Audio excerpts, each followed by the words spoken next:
Hello friends, welcome to your channel MPRM। आशा करती हूँ कि आप सभी स्वस्थ होंगे, निरंतर अपने एग्जाम की तैयारी कर रहे होंगे। हम पढ़ रहे हैं MPSI से संबंधित सिविक्स संबंधित प्रश्न। इसमें लगभग हम 1500 क्वेश्चन सॉल्व करने वाले हैं। 500 हम पहले सॉल्व कर चुके थे। आज हम 1000 और कंप्लीट करेंगे। इसके पहले जो वीडियो है इसमें कुछ पॉजिटिव रिस्पॉन्स नहीं आया था, इसलिए मैंने वीडियो कम कर दिए थे बनाना। लेकिन हाँ, आप चाहते हैं कि मैं इसकी वीडियो बनाऊं तो मैं आज ही दोनों वीडियो अपलोड कर दूंगी, जैसे 500 वीडियो होंगे। तो चलिए स्टार्ट करते हैं। यदि आप हमारे चैनल पर नए हैं तो प्लीज़ चैनल को सब्सक्राइब कीजिए, वीडियो को लाइक कीजिए, कमेंट कीजिए और अपने प्यारे प्यारे फ्रेंड्स के साथ वीडियो को शेयर कीजिए। चलिए स्टार्ट करते हैं। पहला क्वेश्चन है, किस वर्ष को शार्क में गरीबी उन्मूलन वर्ष के रूप में प्रारूपित किया गया है? तो 1995 को शार्क में गरीबी उन्मूलन वर्ष के रूप में प्रारूपित किया गया है। निम्नलिखित में कौन सा देश बिम्स्टेक का सदस्य नहीं है? तो जो सिंगापुर है यह बिम्स्टेक का सदस्य देश नहीं है। IMF का मुख्यालय कहाँ है? तो IMF का मुख्यालय बनाया गया है वॉशिंगटन DC में। किस वर्ष भारत और पाकिस्तान संघाई सहयोग संगठन के पूर्ण सदस्य बने थे? तो संघाई संगठन है, इसमें पूर्ण सदस्य बने थे भारत और पाकिस्तान 1917 को। संयुक्त राष्ट्र किस आधार पर राज्य के मामले में हस्तक्षेप करने के लिए तत्पर रहता है? तो आंतरिक न्याय को बढ़ावा देने के लिए संयुक्त राष्ट्र जो राज्य के मामले होते हैं उसमें हस्तक्षेप करने के लिए हमेशा तत्पर रहता है। कौन सा देश आसियान के सदस्य जो संस्थापक सदस्य है उसके अंतर्गत नहीं आता है? तो जो म्यांमार है वह आसियान के संस्थापक सदस्य के अंतर्गत नहीं था। इंडोनेशिया, सिंगापुर और मलेशिया थे। गुट निरपेक्ष नीति की वकालत की जाती है, जो गुट निरपेक्ष है उसकी वकालत जवाहरलाल नेहरू के द्वारा की गई थी। दक्षिण एशियाई क्षेत्र जो सहयोग है शार्क कहा जाता है, इस संगठन को कब स्थापित किया गया था? तो इसकी स्थापना 1985 में की गई थी। दक्षिण एशियाई क्षेत्रीय सहयोग शार्क की स्थापना 1985 में की गई थी। शक्ति संतुलन व्यवस्था के संतुलन का सबसे अधिक इस्तेमाल किया जाने वाला साधन क्या है? तो सबसे ज़्यादा प्रयोग किया जाता है सहबंद का। तृतीय विश्व शब्द का प्रयोग सर्वप्रथम किसके द्वारा किया गया था? जो तृतीय विश्व है इसका सबसे पहले प्रयोग अल्फ्रेड शोबी के द्वारा किया गया था। राष्ट्रवादी संगठन और उसकी संक्रिया के मुख्य देशों की त्रुटिपूर्ण युग्मों को पहचानिए। तो इस्लामिक स्टेट सीरिया में स्थित है, अलकायदा अफगानिस्तान में है, बोको हरम नाइजीरिया में है, हिजबुल्लाह यह फिलिस्तीन के अंतर्गत नहीं आता। हिजबुल्लाह ये फिलिस्तीन में नहीं है। नेक्स्ट आता है शांति कार्यक्रम के लिए नाटो की भागीदारी का उद्देश्य क्या है? जो शांति कार्यक्रम है इसमें नाटो की भागीदारी है, यह पूर्वीय गुट के राज्यों को इस संगठन में शामिल करना। गुट निरपेक्ष आंदोलन के संबंध में निम्नलिखित कथन पर विचार कीजिए। गुट निरपेक्ष आंदोलन है, इसके संबंध में हमें बताने हैं सही कथन।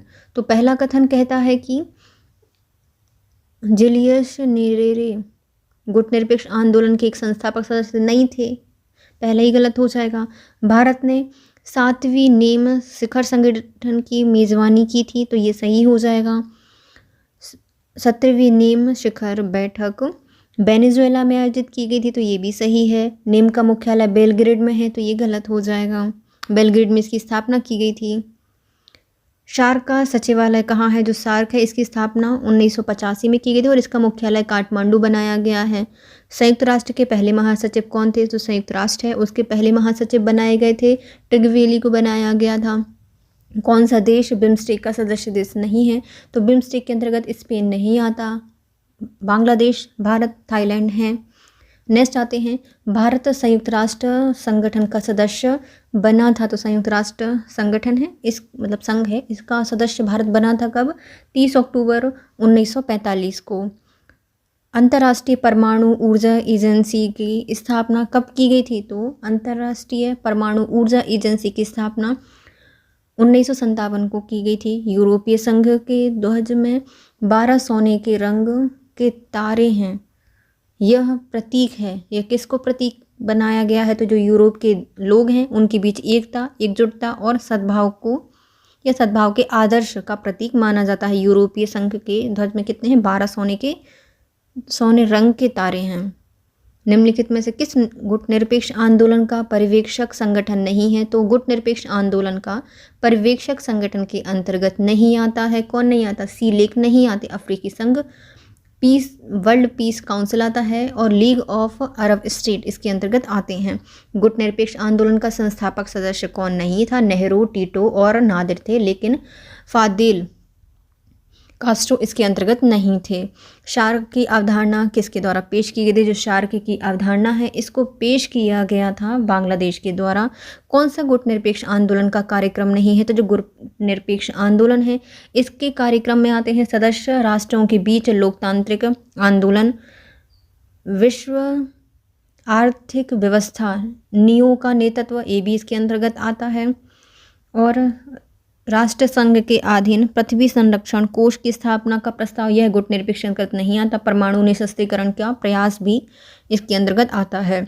IMF की स्थापना कब की गई थी? जो IMF है इसकी स्थापना की गई थी 1945 को। शार्क की स्थापना कब की गई थी? तो 1985 में शार्क की स्थापना की गई थी। आसियान की स्थापना कब की गई थी? जो आसियान है इसकी स्थापना की गई थी 1967 में। NDB का मुख्यालय कहाँ है? तो जो NDB है इसका मुख्यालय बनाया गया है संघाई में।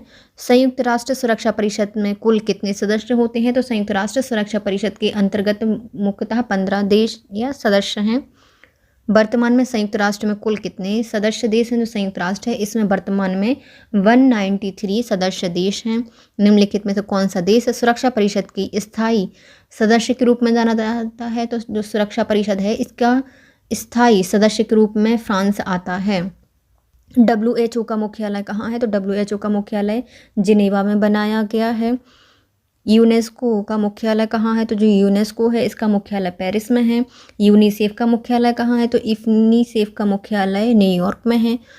यूनेस्को का मुख्य उद्देश्य क्या है? जो यूनेस्को है इसका मुख्य उद्देश्य है यह शिक्षा विज्ञान एवं संस्कृति से संबंधित है, इसको संरक्षण देगा। FAO का मुख्यालय कहाँ है? तो FAO का मुख्यालय है रोम में। संयुक्त राष्ट्र चार्टर के किस अनुच्छेद में महासभा के गठन का प्रावधान किया गया है? तो अनुच्छेद 9 के अंतर्गत संयुक्त राष्ट्र चार्टर में अनुच्छेद महासभा के गठन का प्रावधान किया गया है। नेक्स्ट आते हैं आसियान की स्थापना किस दस्तावेज के तहत की गई थी? जो आसियान है इसकी स्थापना की गई थी बैंकॉक घोषणा से। ब्रिक्स जो वृक्ष हैं उन देशों की बैंक की स्थापना किस वर्ष की गई थी? जो ब्रिक देश हैं उनके बैंक की स्थापना 1914 में की गई थी। नेक्स्ट आते हैं भारत का संविधान से संबंधित प्रश्न।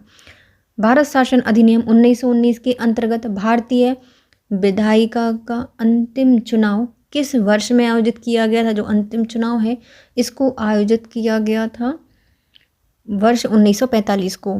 भारत की संघीय न्यायालय निम्नलिखित में से किस वर्ष में स्थापित किया गया? जो संघीय न्यायालय है इसकी स्थापना की गई थी 1937 में। केंद्र में कौन सा एक्ट द्विसदनीय विधायिका लाया था? तो द्विसदनीय जो विधायिका है इसको लाया था 1919 का एक्ट। एक संघीय व्यवस्था और एक केंद्र में द्वैत शासन भारत में लागू किया गया था, तो एक संघीय व्यवस्था और केंद्र में द्वैत शासन को स्थापित किया गया था 1935 के अधिनियम के द्वारा। केंद्र में द्वैत शासन किस अधिनियम के अंतर्गत स्थापित किया गया था? जो द्वैत शासन व्यवस्था है इसको लागू किया गया था भारत शासन अधिनियम 1935 के तहत। किस ब्रिटिश भारत में प्रांतीय स्वायत्तता शुरू की गई थी? तो प्रांत में स्वायत्तता को स्वीकार किया गया था भारत सरकार अधिनियम 1919 के तहत। ब्रिटिश भारत में सांप्रदायिक प्रतिनिधित्व की व्यवस्था निम्नलिखित में से किस अधिनियम के द्वारा की गई थी? तो सांप्रदायिक प्रतिनिधित्व की जो व्यवस्था है इसको माल्य मिंटो सुधार 1909 के तहत की गई थी। राष्ट्रपति की अध्यादेश निर्गत करने की शक्ति कहाँ से प्रेरित है? तो जो अध्यादेश जारी करने की शक्ति है वह भारत शासन अधिनियम 1935 के तहत नहीं 1935 के तहत दी गई है। वर्ष 1946 में निर्मित अंतरिम सरकार में कार्यपालिका परिषद के उपसभापति कौन थे? तो इन उपसभापति का नाम है जवाहरलाल नेहरू। भारत के संविधान में केंद्र और राज्य के बीच किया गया शक्तियों के विभाजन निम्नलिखित में से किस में उल्लिखित योजनाओं पर आधारित है? तो जो केंद्र और राज्यों के बीच में शक्तियों का विभाजन है, इसका उल्लेख किया गया था भारत शासन अधिनियम 1935 के तहत। 1909 का अधिनियम संबंधित है। जो 1909 का अधिनियम आया था, इसमें वर्णन किया गया था पृथक मताधिकार क्षेत्र लागू किया गया था। वर्ष 1937 में चुनावों में कितने प्रांतों में कांग्रेस का मंत्रिमंडल बनाया गया था? तो कांग्रेस का मंत्रिमंडल 8 प्रांतों में बनाया गया था।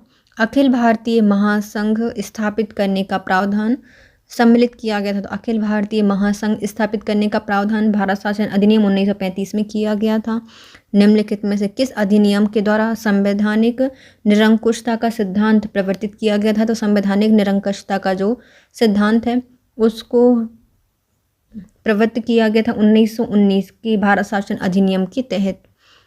1935 का गवर्नमेंट ऑफ इंडिया एक्ट क्यों महत्वपूर्ण है? जो 1935 का अधिनियम है, यह भारतीय संविधान का मुख्य स्रोत माना जाता है। किस एक अधिनियम ने भारत में संघीय शासन की स्थापना की थी? तो संघीय शासन की स्थापना भारत में 1935 के एक्ट के तहत की गई थी। भारतीय संविधान सभा के अध्यक्ष कौन थे? तो भारतीय संविधान सभा के अध्यक्ष थे राजेंद्र प्रसाद। संविधान सभा के बारे में गलत कथन बताइए। तो संविधान सभा के संबंधित है, यह एक बड़ी संख्या में समितियों की मदद से काम करता था।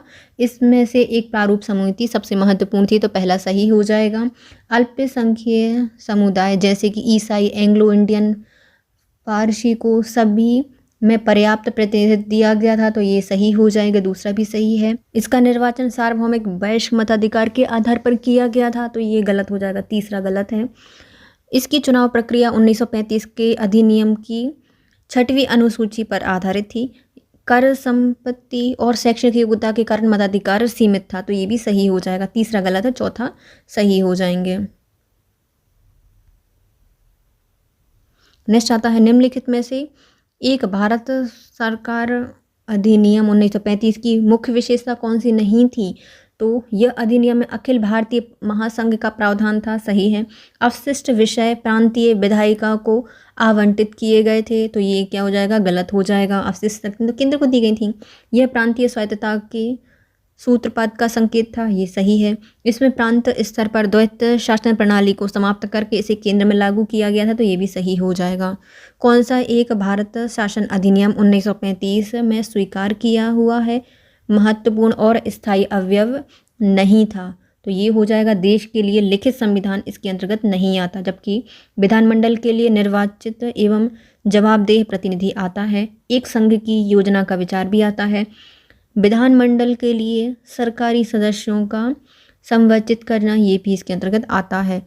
भारतीय इतिहास के संदर्भ में द्वैत शासन डायर की सिद्धांत किस निर्दिष्ट करता है? जो डायर की या जो द्वैत शासन व्यवस्था है, यह निर्दिष्ट करता है कि प्रांतों में प्रायोजित विषयों का 2 प्रवर्गों में विभाजन। निम्नलिखित अधिनियम में से किसी अधिनियम के फलस्वरूप बर्मा भारत से अलग हुआ था? तो बर्मा को अलग किया गया था गवर्नमेंट ऑफ इंडिया एक्ट 1935 के तहत। वह कौन सा अधिनियम था जिसमें भारत में सत्ता ब्रिटिश ईस्ट इंडिया कंपनी से ब्रिटिश क्राउन में स्थानांतरित की गई थी? तो इसको भारत शासन अधिनियम 1858 के तहत किया गया था। संघीय प्रणाली का पहला प्रयास भारत शासन अधिनियम डैश के द्वारा प्रारंभ किया गया था। संघीय प्रणाली को सबसे पहले लागू किया गया था 1935 के तहत। किस अधिनियम की प्रमुख विशेषता प्रांतीय स्वायत्तता थी? तो प्रांतीय स्वायत्तता को लाया गया था 1935 के एक्ट के द्वारा। किस भारत सरकार अधिनियम के तहत पहली बार विधायिका की कुछ निर्वाचित प्रतिनिधियों की मंजूरी दी गई थी? तो विधायिका में कुछ निर्वाचित प्रतिनिधि शामिल किए गए थे भारत शासन अधिनियम 1909 के तहत। किस अधिनियम को मॉन्टेगू चेम्सफोर्ड सुधार के नाम से जाना जाता है? तो मॉन्टेगू चेम्सफोर्ड सुधार भारत शासन अधिनियम 1919 के तहत जाना जाता है। कैबिनेट मिशन योजना के विषय में कौन सा सही नहीं है? तो कैबिनेट मिशन योजना के तहत यह प्रांतीय सामूहिकरण के लिए बल देता है, सही है। भारतीय सदस्यों द्वारा अंतरिम मंत्रिमंडल बनाया जाएगा, इसकी भी व्यवस्था करता है। पाकिस्तान की स्वीकृति कैबिनेट मिशन में नहीं थी और संविधान निर्माण का अधिकार दिया गया था, तो ये भी सही हो जाएगा। भारत का संविधान लागू होने पर स्वतंत्रता के पश्चात इसका शासन किसके अंतर्गत चला गया था? तो जो इसका शासन है वह उपयुक्त में से किसी के पास नहीं गया था, न भारतीय नेताओं के परामर्श से बने कानून द्वारा, इंग्लैंड के संविधान के अनुसार और 1935 के शासन अधिनियम के अनुसार किसी के द्वारा नहीं चलाया गया था, उपयुक्त में से किसी के नहीं। संविधान सभा का निर्माण किस योजना के तहत किया गया था? जो संविधान सभा है इसका निर्माण कैबिनेट मिशन योजना के तहत किया गया था। नेक्स्ट आते हैं, कैबिनेट मिशन योजना के अंतर्गत संविधान निर्मात्री परिषद में प्रत्येक प्रांत को आवंटित सदस्य संख्या निर्धारित करने के लिए एक प्रतिनिधि कितनी जनसंख्या के अनुपात में आया था? तो ये 10 लाख व्यक्तियों के अनुपात में आया था। संविधान सभा में सदस्यों का चुनाव कैसे हुआ था? तो संविधान सभा में जो सदस्यों का चुनाव है यह किया गया था प्रांतीय सभाओं के द्वारा। संविधान सभा में चुने हुए स्थायी अध्यक्ष कौन थे? तो संविधान सभा में जो चुने हुए स्थायी अध्यक्ष थे उनका नाम है राजेंद्र प्रसाद। नेक्स्ट आते हैं, भारतीय संविधान सभा के उद्घाटन अधिवेशन की अध्यक्षता किसने की थी? तो इसमें एक अस्थायी अध्यक्ष चुने गए थे, सच्चिदानंद सिन्हा। स्वतंत्र भारत की संविधान सभा के अध्यक्ष कौन थे? तो स्वतंत्र भारत की संविधान सभा के अध्यक्ष थे राजेंद्र प्रसाद। संविधान सभा के पहले मनोनीत उपसभापति कौन थे? तो पहले मनोनीत और उपसभापति थे फ्रैंक एंथनी। भारतीय संविधान सभा की स्थापना कब की गई थी? तो भारतीय संविधान सभा है इसकी स्थापना की गई थी 9 दिसंबर 1946 को। भारतीय संविधान में उद्देश्य प्रस्ताव निम्नलिखित में से किस एक के द्वारा प्रस्तुत किया गया था? उद्देश्य प्रस्ताव को जवाहरलाल नेहरू के द्वारा प्रस्तुत किया गया था। भारतीय संविधान को बनाने हेतु भारतीय संविधान सभा के कुल कितने अधिवेशन हुए थे? तो इसमें मुख्यतः 12 अधिवेशन बुलाए गए थे। भारत की संविधान सभा की अंतरिम बैठक की सही तिथि को बताइए। तो जब अंतिम बैठक हुई थी भारतीय संविधान सभा की उसकी डेट थी 24 जनवरी 1950। भारत का संविधान पूर्ण रूप से तैयार हो गया था, तो पूर्ण रूप से तैयार हो गया था 26 नवंबर 1949 को। संविधान सभा के द्वारा भारतीय संविधान को स्वीकृत किया गया था 26 नवंबर 1949 को। भारतीय संविधान दिवस मनाया जाता है 26 नवंबर को। भारतीय संविधान को अपनाया गया था, तो भारतीय संविधान है उसको किसके द्वारा अपनाया गया है? तो ये संविधान सभा के द्वारा इसको अपनाया गया था। संविधान सभा में वयस्क मताधिकार को 15 वर्ष तक के लिए स्थगित करने की बात किसने की थी? तो ये बात मौलाना आज़ाद के द्वारा की गई थी कि 15 वर्ष तक के लिए इसको स्थगित कर दो। निम्नलिखित में से किसने सुझाव दिया था कि भारत की स्वतंत्रता के बाद भारतीय राष्ट्रीय कांग्रेस को एक राजनीतिक दल के रूप में भंग कर दिया जाना चाहिए? तो ये कहा था कृपलानी के द्वारा, आचार्य कृपलानी के द्वारा, और महात्मा गांधी जी ने भी कहा था। इसको आप देख के बताइए, कमेंट कीजिए। लेकिन गांधी जी ही है, इसमें ऑप्शन ये दे रहे हैं कृपलानी, लेकिन महात्मा गांधी जी ने कहा था कि जो कांग्रेस है इसको एक राजनीतिक दल के रूप में भंग कर देना चाहिए स्वतंत्रता के बाद। निम्नलिखित में से किसने कहा था कि एक संविधान एक मशीन की तरह बेजान चीज़ है, इसमें वे लोग जीवन फूंकते हैं जो इसका नियंत्रण करते हैं। भारत में बस कुछ ईमानदार लोगों की आवश्यकता है जिनके लिए राष्ट्रहित ही सर्वोपरि हो। ये कहा गया था डॉक्टर राजेंद्र प्रसाद के द्वारा। अपनी राष्ट्रवादी प्रक्रिया में भारतीय संविधान के निर्माताओं ने अल्पसंख्यकों के हितों और भावनाओं के महत्व को कम आंका था। यह किसने कहा है? यह कहा गया है आइवर जेनिंग के द्वारा। किसने कहा था कि संविधान सभा कांग्रेस की थी और कांग्रेस भारत का था? ये कहा गया है ऑस्टिन के द्वारा, ऑस्टिन ने ये कहा है। भारतीय संविधान सभा में कुल कितनी महिला सदस्य थी? तो कांग्रेस जो भारतीय संविधान सभा है इसमें महिलाओं की संख्या थी 15। निम्नलिखित में से संविधान सभा की सदस्य संघ संविधान समिति के अध्यक्ष कौन थे? तो संघ संविधान समिति के अध्यक्ष थे जवाहरलाल नेहरू। संविधान सभा की प्रांतीय संविधान समिति के अध्यक्ष कौन थे? जो प्रांतीय संविधान समिति है इसके अध्यक्ष थे सरदार वल्लभ भाई पटेल। भारतीय संविधान सभा का प्रारूप समिति के अध्यक्ष डॉक्टर भीमराव अंबेडकर जी हैं। प्रारूप समिति के अध्यक्ष संविधान सभा द्वारा स्थापित मौलिक अधिकार हैं अल्पसंख्यकों के हेतु सलाहकार समिति के अध्यक्ष कौन थे? तो इनका नाम है सरदार वल्लभ भाई पटेल।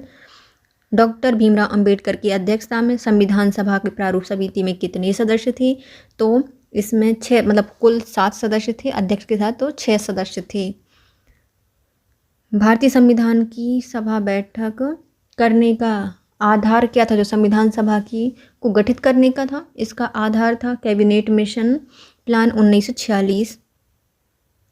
भारत का संविधान सभा किसके अनुसार गठित की गई थी? भारत की जो संविधान सभा है इसको बनाया गया था कैबिनेट मिशन योजना के तहत। संविधान सभा के विचार का औपचारिक रूप से प्रतिपादन किसके द्वारा किया गया था? संविधान सभा के विचार का जो औपचारिक रूप से प्रतिपादन है ये किया गया है एम.एन. रॉय के द्वारा। कांग्रेस ने किस वर्ष किस प्रकार के बाह्य हस्तक्षेप के बिना भारतीय जनता द्वारा संविधान के निर्माण की मांग को लेकर प्रस्ताव पारित किया था? तो ये 1936 में सबसे पहले पारित किया गया था। 1938 में किस व्यक्ति ने वयस्क मताधिकार के आधार पर संविधान सभा के गठन की मांग की थी? तो ये मांग जवाहरलाल नेहरू के द्वारा की गई थी। संविधान सभा का प्रथम अधिवेशन कहाँ पर हुआ था? तो संविधान सभा का पहला अधिवेशन दिल्ली में हुआ था।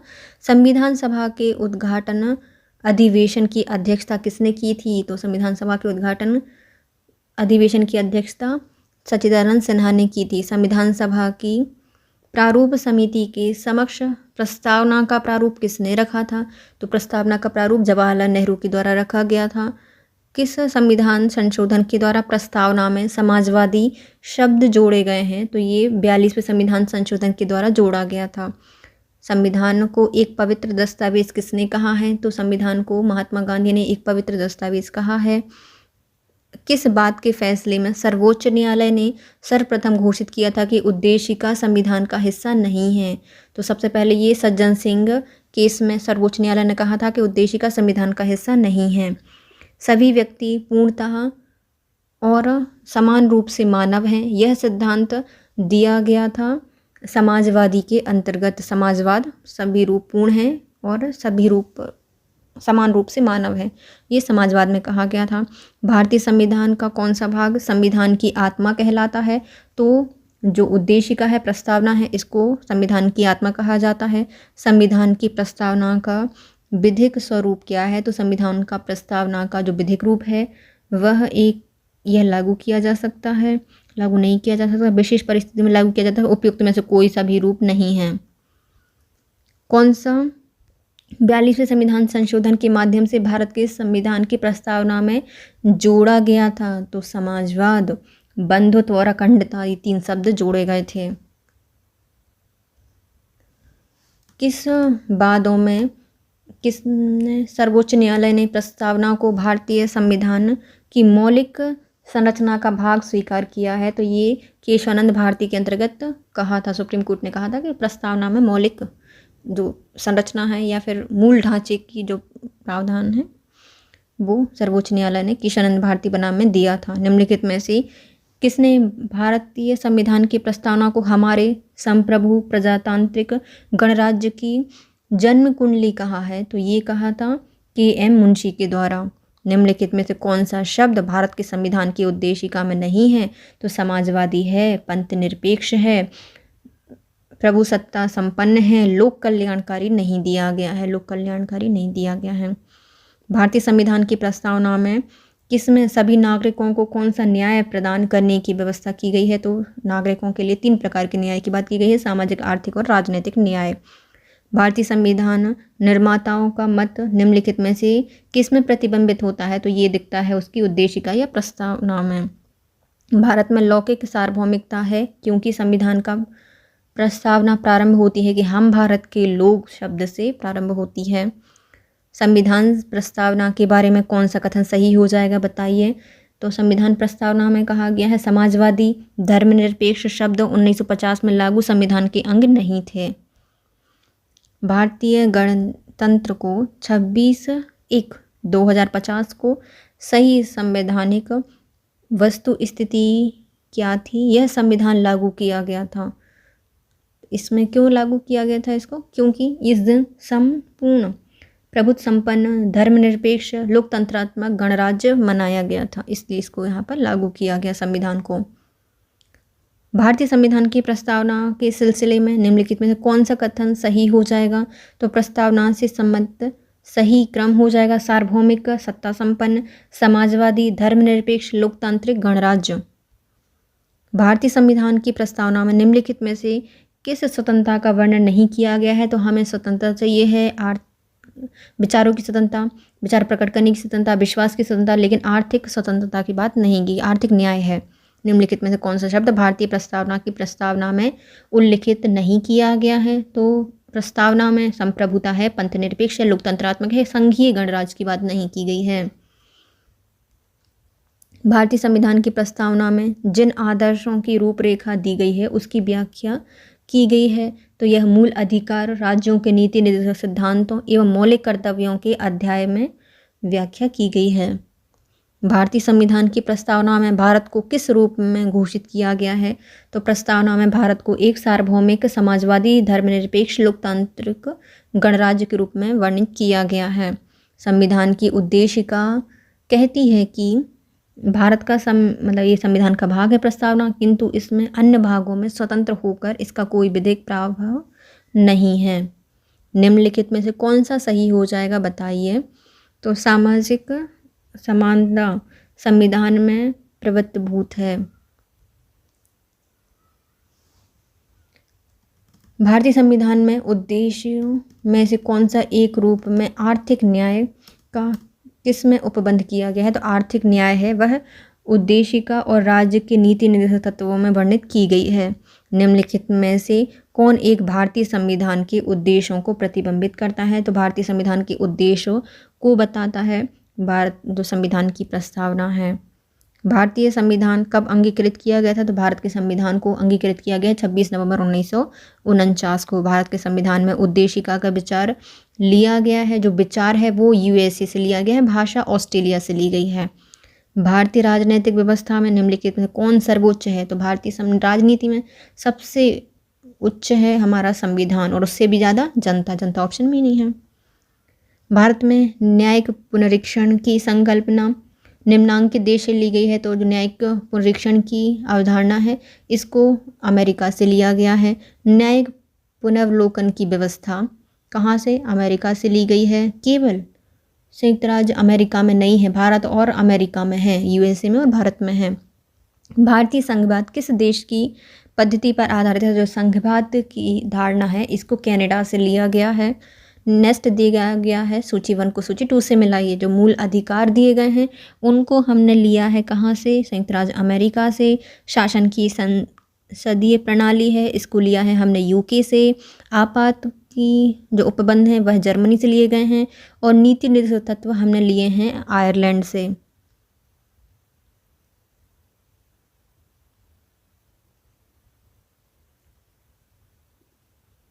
बत्तीस का कौन सा था?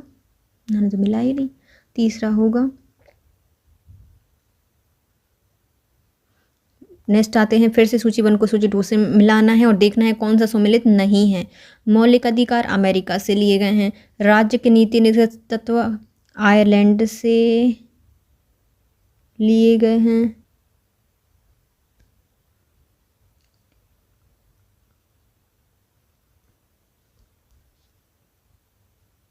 आयरलैंड से लिए गए हैं। केंद्र की अपशिष्ट शक्तियाँ ये हमने कहाँ से ली हैं? ये आयरलैंड मतलब ऑस्ट्रेलिया से नहीं ली गई हैं। जो अपशिष्ट शक्तियाँ हैं ये कनाडा से ली गई हैं अपशिष्ट शक्तियाँ है ना। और जो आपातकालीन शक्तियाँ जर्मनी से ली गई हैं। तो कौन सा गलत हो जाएगा? तीसरा गलत हो जाएगा। नेक्स्ट आता है फिर से प्रस्तावित जो संघीय प्रावधान है और उसके स्रोत बताने हैं। मौलिक अधिकार हमने अमेरिका से लिया है। कहाँ गया अमेरिका? नीति निर्देशक तत्व आयरलैंड से लिए गए हैं। मंत्रिमंडल हमने ब्रिटिश संविधान से लिया है। केंद्र और राज्य के संबंध हमने कनाडा से लिए हैं। निम्नलिखित में से कौन सा लक्षण भारतीय परिसंघ और अमेरिका परिसंघ में समान रूप से पाया जाता है? तो अमेरिका और भारत में समान रूप से पाया जाता है संविधान के निर्वाचन के लिए परिसंघीय सर्वोच्च न्यायालय। भारतीय संविधान में राज्यों की संघ की संकल्पना को प्राप्त किया गया है। जो राज्यों का संघ बताया गया है कहाँ से? तो ब्रिटिश नॉर्थ अमेरिका जो अधिवेशन है उससे, ब्रिटिश नॉर्थ अमेरिका अधिवेशन से। भारत में संविधान में सम्मिलित समवर्ती सूची किस देश से ली गई है? तो जो समवर्ती सूची है वह ऑस्ट्रेलिया से ली गई है। अवशिष्ट शक्तियाँ कनाडा से, है ना। भारतीय संविधान में राज्यों के नीति नेतृत्वों की संकल्पना को हमने लिया है कहाँ से? आयरलैंड से।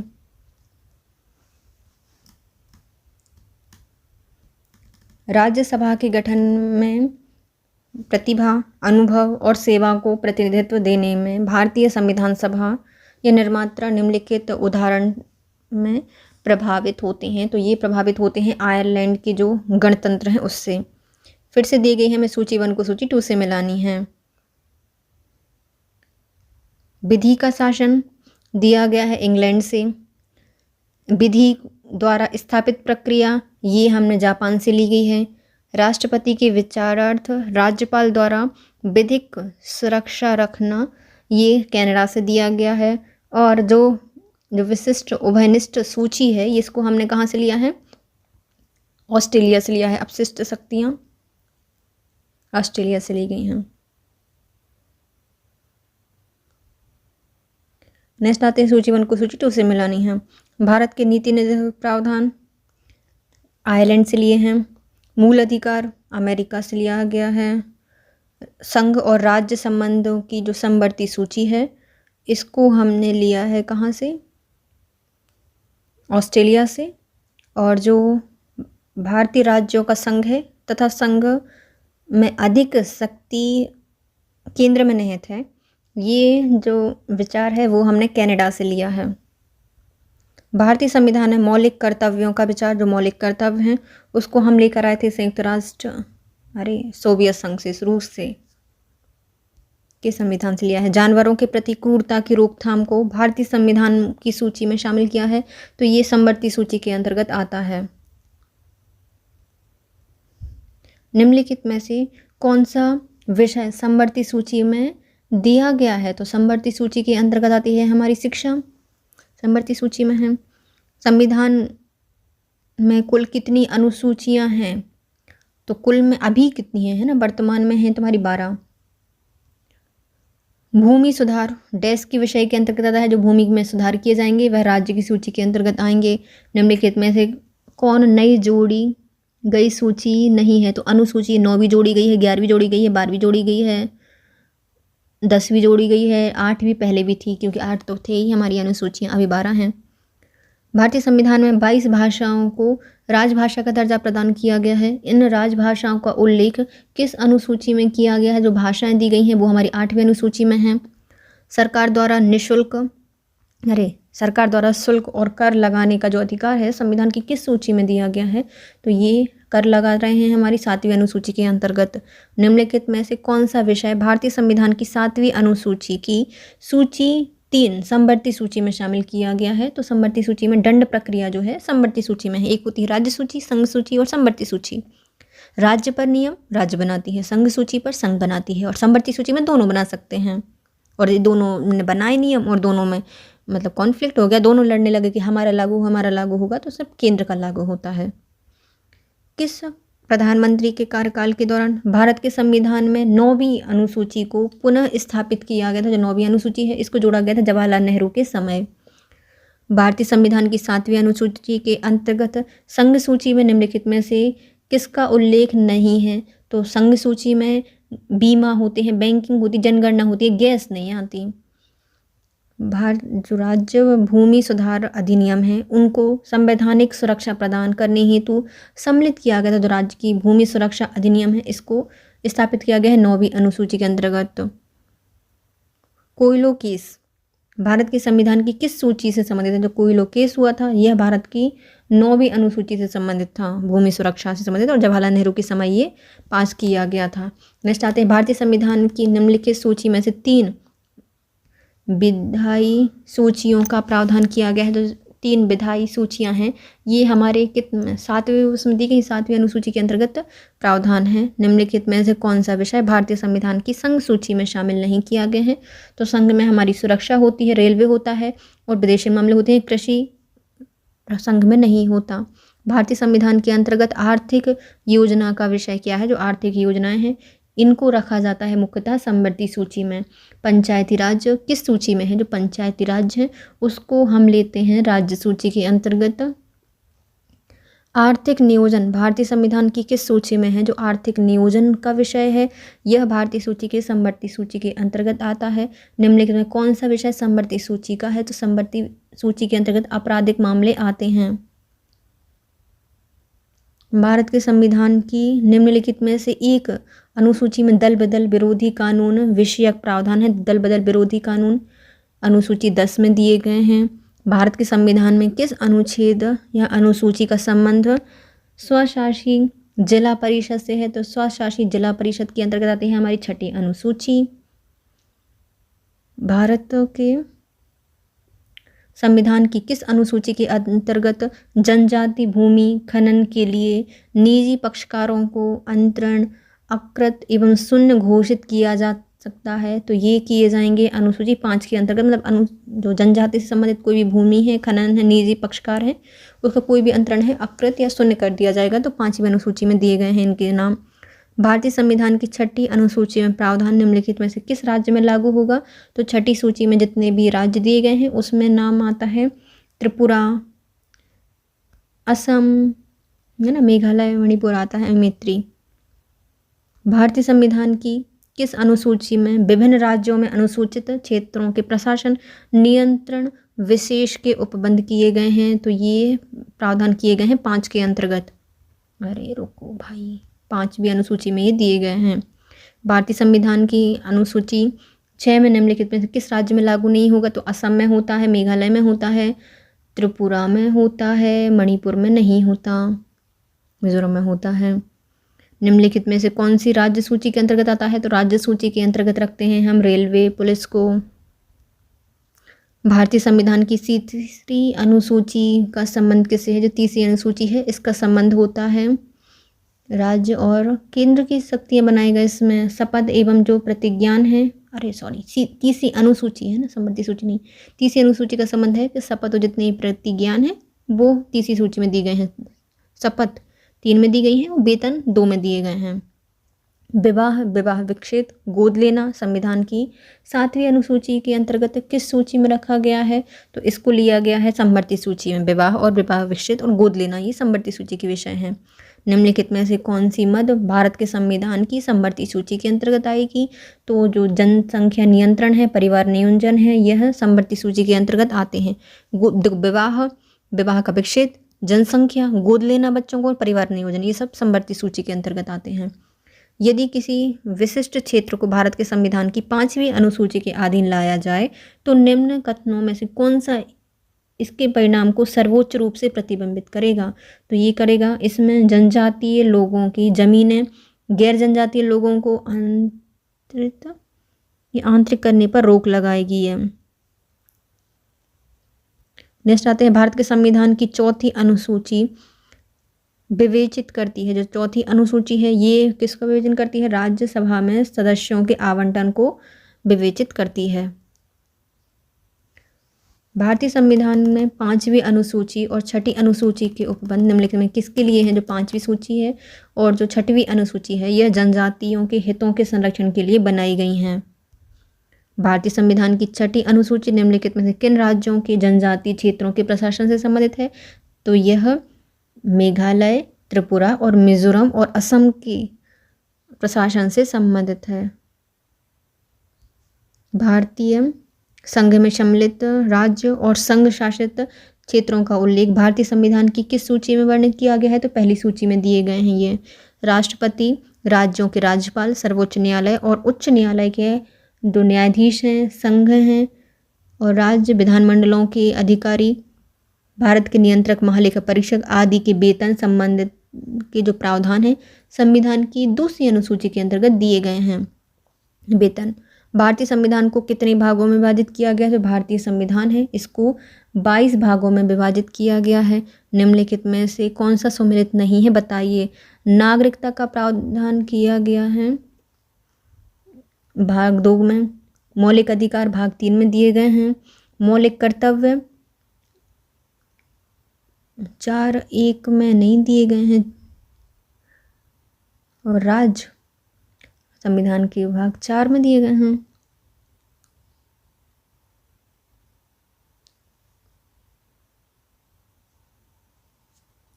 तो ये चौथा गलत हो जाएगा है, राज्य चौथे में नहीं आता। अरे रुको रुको रुको रुको, सही है। देखो भाग 2 में दिए गए हैं नागरिकता, भाग 3 में दिए गए हैं मौलिक अधिकार। ये 6 दिया गया है ना, तो 6 में नहीं दिए गए हैं मौलिक कर्तव्य। मौलिक कर्तव्य 4(1) में दिए गए हैं, और जो 6 है इसमें दिए गए हैं राज्य। तो कौन सा गलत हो जाएगा? तीसरा वाला गलत है, मौलिक कर्तव्य। हमारे संविधान के किस भाग में 305 में पंचायतें बनाने की परिकल्पना की गई है? तो पंचायतों की जो प्रावधान है वह किया गया था किस में? 9वीं अनुसूची में।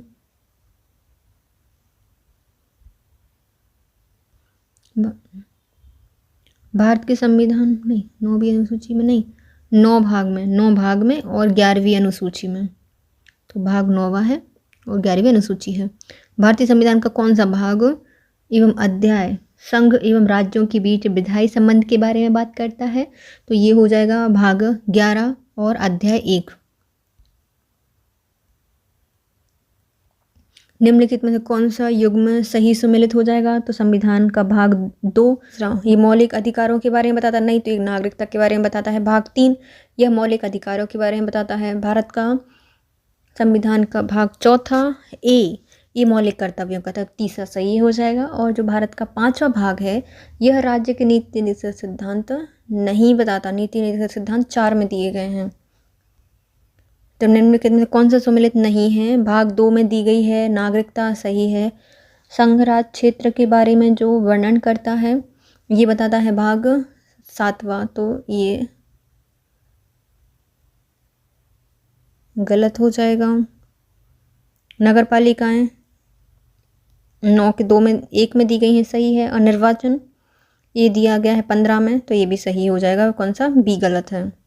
निम्नलिखित में से संविधान के अंतर्गत जो सही सुमेलित नहीं है वो बताइए। पंचायतें भाग 9 में दी गई हैं। नगर पालिका भाग 9 के का में दी गई हैं। सहकारी समितियां भाग 9 के खा में दी गई हैं। और अधिकरण ये 10 में नहीं आता।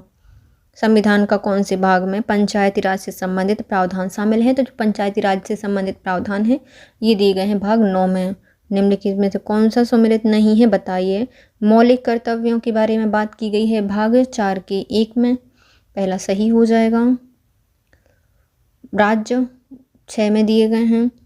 भारत का न्यायवादी ये 13 में तो नहीं दिए गए हैं, तो ये गलत हो जाएगा। और संघ एवं राज्य के अधीन सेवाएं ये 14 में दी गई हैं, तो ये सही हो जाएगा। सी गलत है।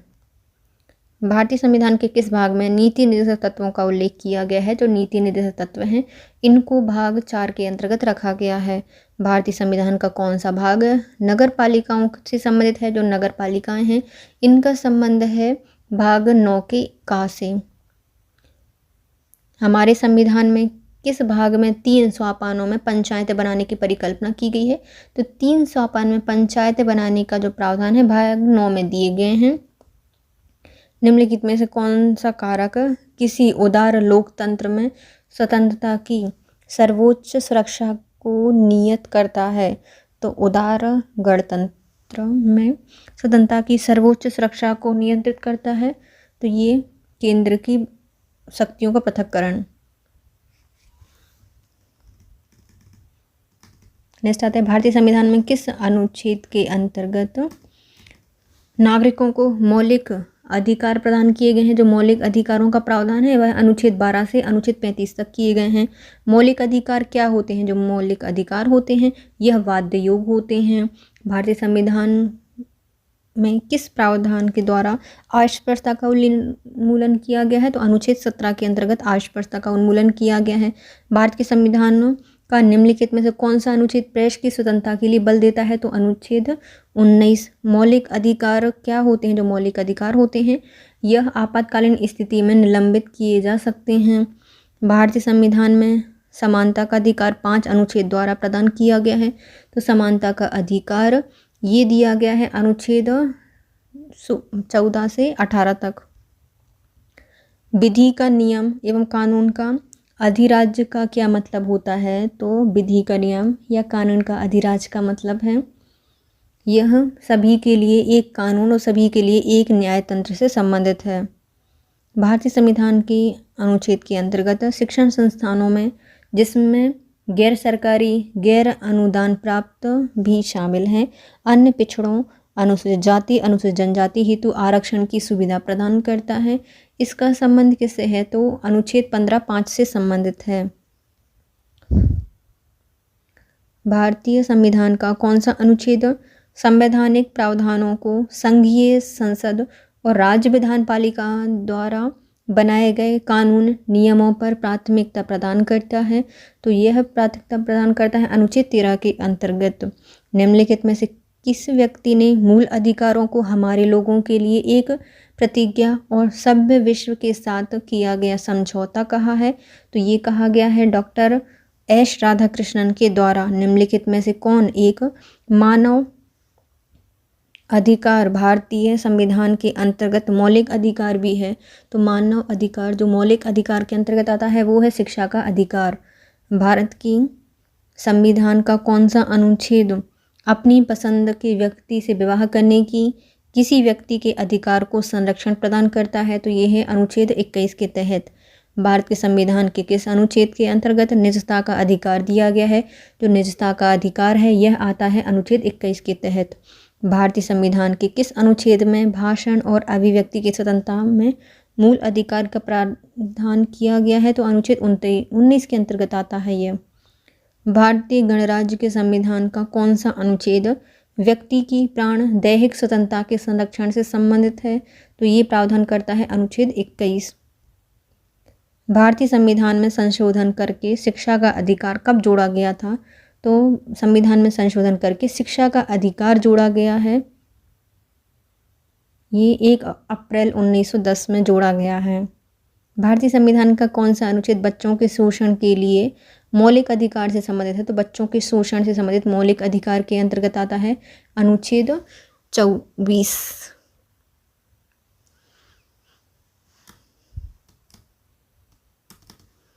निम्नलिखित में से किस आधार के कारण नागरिकों की विचार अभिव्यक्ति की स्वतंत्रता पर प्रतिबंध नहीं लगाया जा सकता? तो अवांछनीय आलोचना के आधार पर नागरिकों के विचार अभिव्यक्ति की स्वतंत्रता पर प्रतिबंध नहीं लगाया जा सकता। ICCPR के अनुच्छेद द्वारा बाल अधिकारों को सुरक्षित किया गया है। अनुच्छेद 24 के अंतर्गत बाल अधिकारों को संरक्षण दिया गया है। भारत के संविधान के अनुच्छेद 24 में जोखिमपूर्ण कार्यों में संबंधित कारखानों में बालों के नियोजन का प्रतिषेध किया गया है। यह निषेध किस प्रकार का है? तो यह पूर्ण निषेध के अंतर्गत आता है। किसी अपराध के अभियुक्त को स्वयं अपने विरुद्ध गवाह बनने के लिए बाध्य नहीं किया जा सकता। भारतीय संविधान के किस अनुच्छेद में यह प्रावधान किया गया है? तो यह प्रावधान अनुच्छेद 20 के 3 के अंतर्गत किया गया है। संविधान के अनुच्छेद 25 के अनुसार धर्म स्वतंत्रता का अधिकार किसके अधीन नहीं आता? धर्म स्वतंत्रता का अधिकार है वह सार्वजनिक व्यवस्था के अंतर्गत आता है, सदाचार के अंतर्गत आता है और स्वास्थ्य के अंतर्गत आता है, लेकिन मानववाद के अंतर्गत नहीं आता। निम्नलिखित में से किस एक प्रलेख को किसी व्यक्ति की स्वतंत्रता का महानतम रक्षक माना जाता है? तो व्यक्ति की स्वतंत्रता का महानतम रक्षक माना जाता है बंदी प्रत्यक्षीकरण रिट को। सर्वोच्च न्यायालय किसी व्यक्ति संस्था को उनके दायित्वों के निर्वहन हेतु लेख जारी करता है, उसे क्या कहा जाता है? तो यदि वो उसके कर्तव्य के लिए बता रहा है तो वो परमादेश से संबंधित है। निवारक निरोध के अंतर्गत एक व्यक्ति बिना मुकदमा चलाए बंदी बनाया जा सकता है, तो 3 महीनों के लिए बंदी बनाया जा सकता है। व्यक्तिगत स्वतंत्रता के अधिकार के लिए निम्नलिखित में से कौन सी रिट याचिका दायर की जाती है? तो व्यक्ति के स्वतंत्रता के अधिकार के लिए जो रिट जारी की जाती है उसका नाम है हेवियस कॉर्पस। भारतीय संविधान का कौन सा अनुच्छेद व्यक्ति के विदेश यात्रा के अधिकार को संरक्षण प्रदान करता है? तो ये है हमारा अनुच्छेद 21। संविधान के किस अनुच्छेद के अंतर्गत OBC अन्य पिछड़ा वर्ग को संरक्षण के प्रावधान दिए गए हैं, तो ओबीसी को संरक्षण दिया गया है अनुच्छेद 15(4) में और अनुच्छेद 16(4) में। निम्नलिखित अधिकारों में से कौन सा अधिकार अनुच्छेद 19(1) के डी में, डी को अनुच्छेद 21 से मिलाकर पढ़ने पर प्राप्त होता है? तो इन दोनों के मिलाया जाएगा तो प्राप्त होगा, तो वो है एकांतता का अधिकार।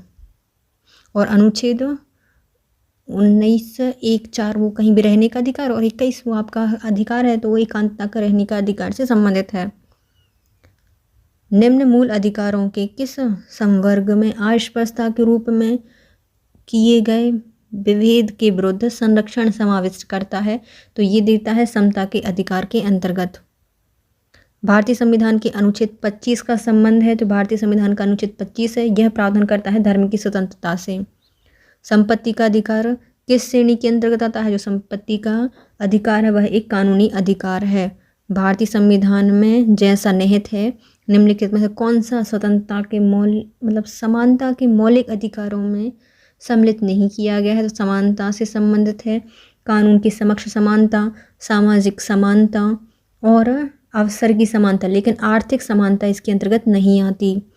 भारतीय संविधान के निम्नांकित अनुच्छेद में से कौन सा एक लोक नियोजन के विषय में भारत के सभी नागरिकों को अवसर की समानता की प्रत्याभूति प्रदान करता है? तो अवसर की समानता दी गई है अनुच्छेद 16(1) और 16(2) के अंतर्गत। संविधान के किस भाग में मूल अधिकारों का वर्णन किया गया? जो मूल अधिकार दिए गए हैं वह भाग 3 के अंतर्गत हैं।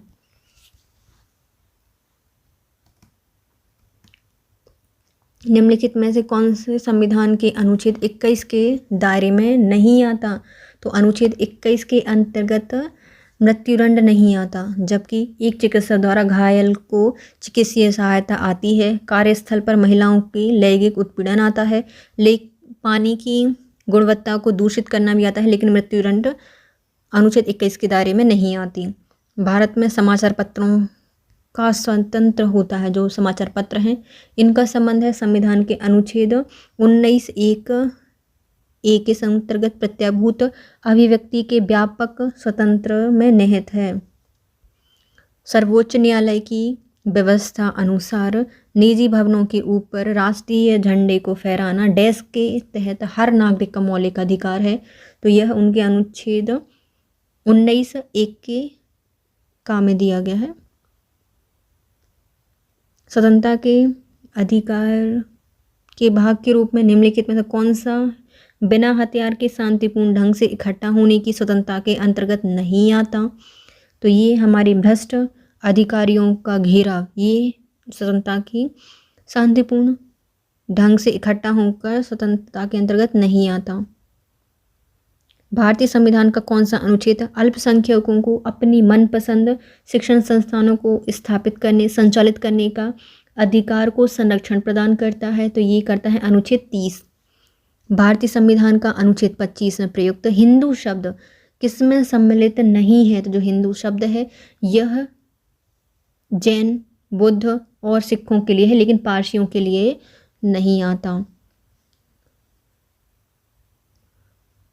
एक ऐसी याचिका जो कि न्यायपालिका द्वारा जारी की जाती है तथा जिसमें कार्यपालिका में कहा जाता है कि वह ऐसा कार्य करे जो उसने प्रदत्त शक्तियों के अंतर्गत करना चाहिए था, यह रिट याचिका को क्या कहा जाता है? तो इसको कहा जाता है हेवियस कॉर्पस।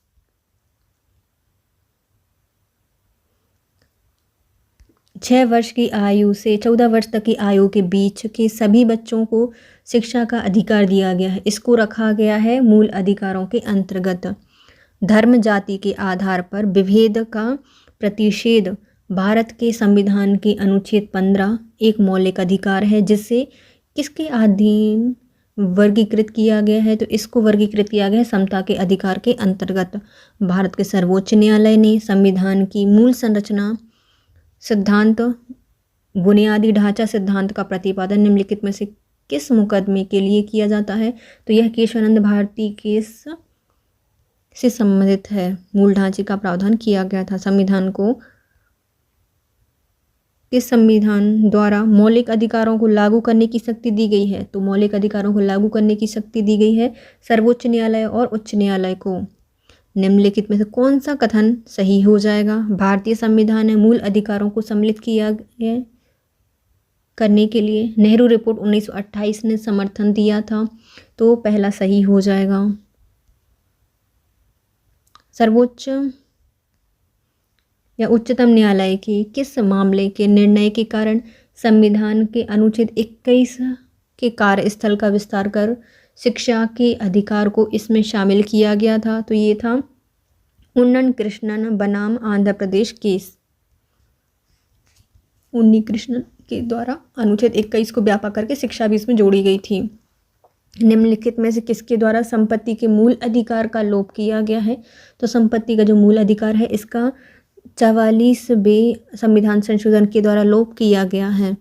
नीति निर्देशक तत्व क्या होते हैं? जो नीति निर्देशक तत्व होते हैं यह बाध्य योग नहीं होते। संविधान का कौन सा अनुच्छेद भारत की विदेश नीति से संबंधित है? तो विदेशी नीति से संबंधित है, भाग 51, अनुच्छेद 51 के अंतर्गत आता है। राज्य के नीति निर्देशक तत्व सहज अध्ययन के लिए निम्नलिखित में से कौन से भाग में विभाजित किए गए हैं? तो नीति निर्देशक तत्व सहज अध्ययन से संबंधित हैं और ये उदार बौद्धिकतावादी से संबंधित है, समाजवादी से संबंधित है और गांधीवादी से संबंधित है। उपयुक्त सभी से संबंधित हैं। निम्न अनुच्छेदों में से कौन सा एक राज्य सरकार को ग्राम पंचायतों को संगठित करने के लिए निर्दिष्ट किया गया है? तो ग्राम पंचायतों को संगठित करने के लिए जो प्रावधान है वह अनुच्छेद 40 में किया गया है। भारतीय संविधान में राज्य के नीति निर्देशक तत्वों को सम्मिलित करने के पीछे का उद्देश्य क्या है? तो यह कल्याणकारी राज्य की स्थापना करना चाहते हैं।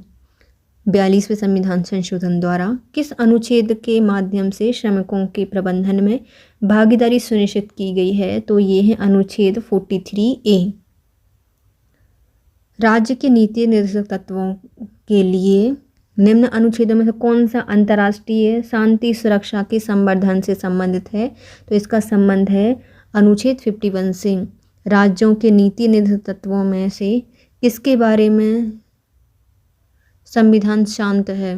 नीति निर्देशक तत्व हैं, इसके लिए संविधान शांत रहता है, तो पूर्ण शिक्षा के लिए बात नहीं करता। कामगारों के निर्वाहन की मजदूरी की बात करता है, गरीबों को निःशुल्क एवं विधिक सहायता की बात करता है, बालकों की प्रारंभिक शिक्षा जब तक कि वह 6 वर्ष के ना हो जाएं प्राप्त करने के लिए बात करता है। भारतीय संविधान के अंतर्गत धन का मतलब केंद्रीकरण किसका उल्लंघन करता है? तो धन का केंद्रीकरण उल्लंघन करता है राज्य के नीति निर्देशक तत्वों का। कल्याणकारी राज्य की संकल्पना का समावेश भारत के संविधान में है, तो जो कल्याणकारी राज्य की संकल्पना है ये दी गई है राज्य के नीति निर्देशक तत्वों में। भारतीय संविधान में राज्य के नीति निर्देशक तत्वों को निम्नलिखित में से किस देश के संविधान से लिया गया है? तो इनको लिया गया है आयरलैंड से।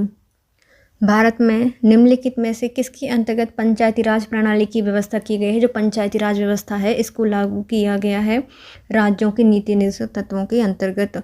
राज्य के नीति निर्देशक तत्वों को भारतीय संविधान में सम्मिलित किया जाने का उद्देश्य क्या है? तो इनका उद्देश्य है यह सामाजिक आर्थिक प्रजातंत्र को स्थापित करते हैं।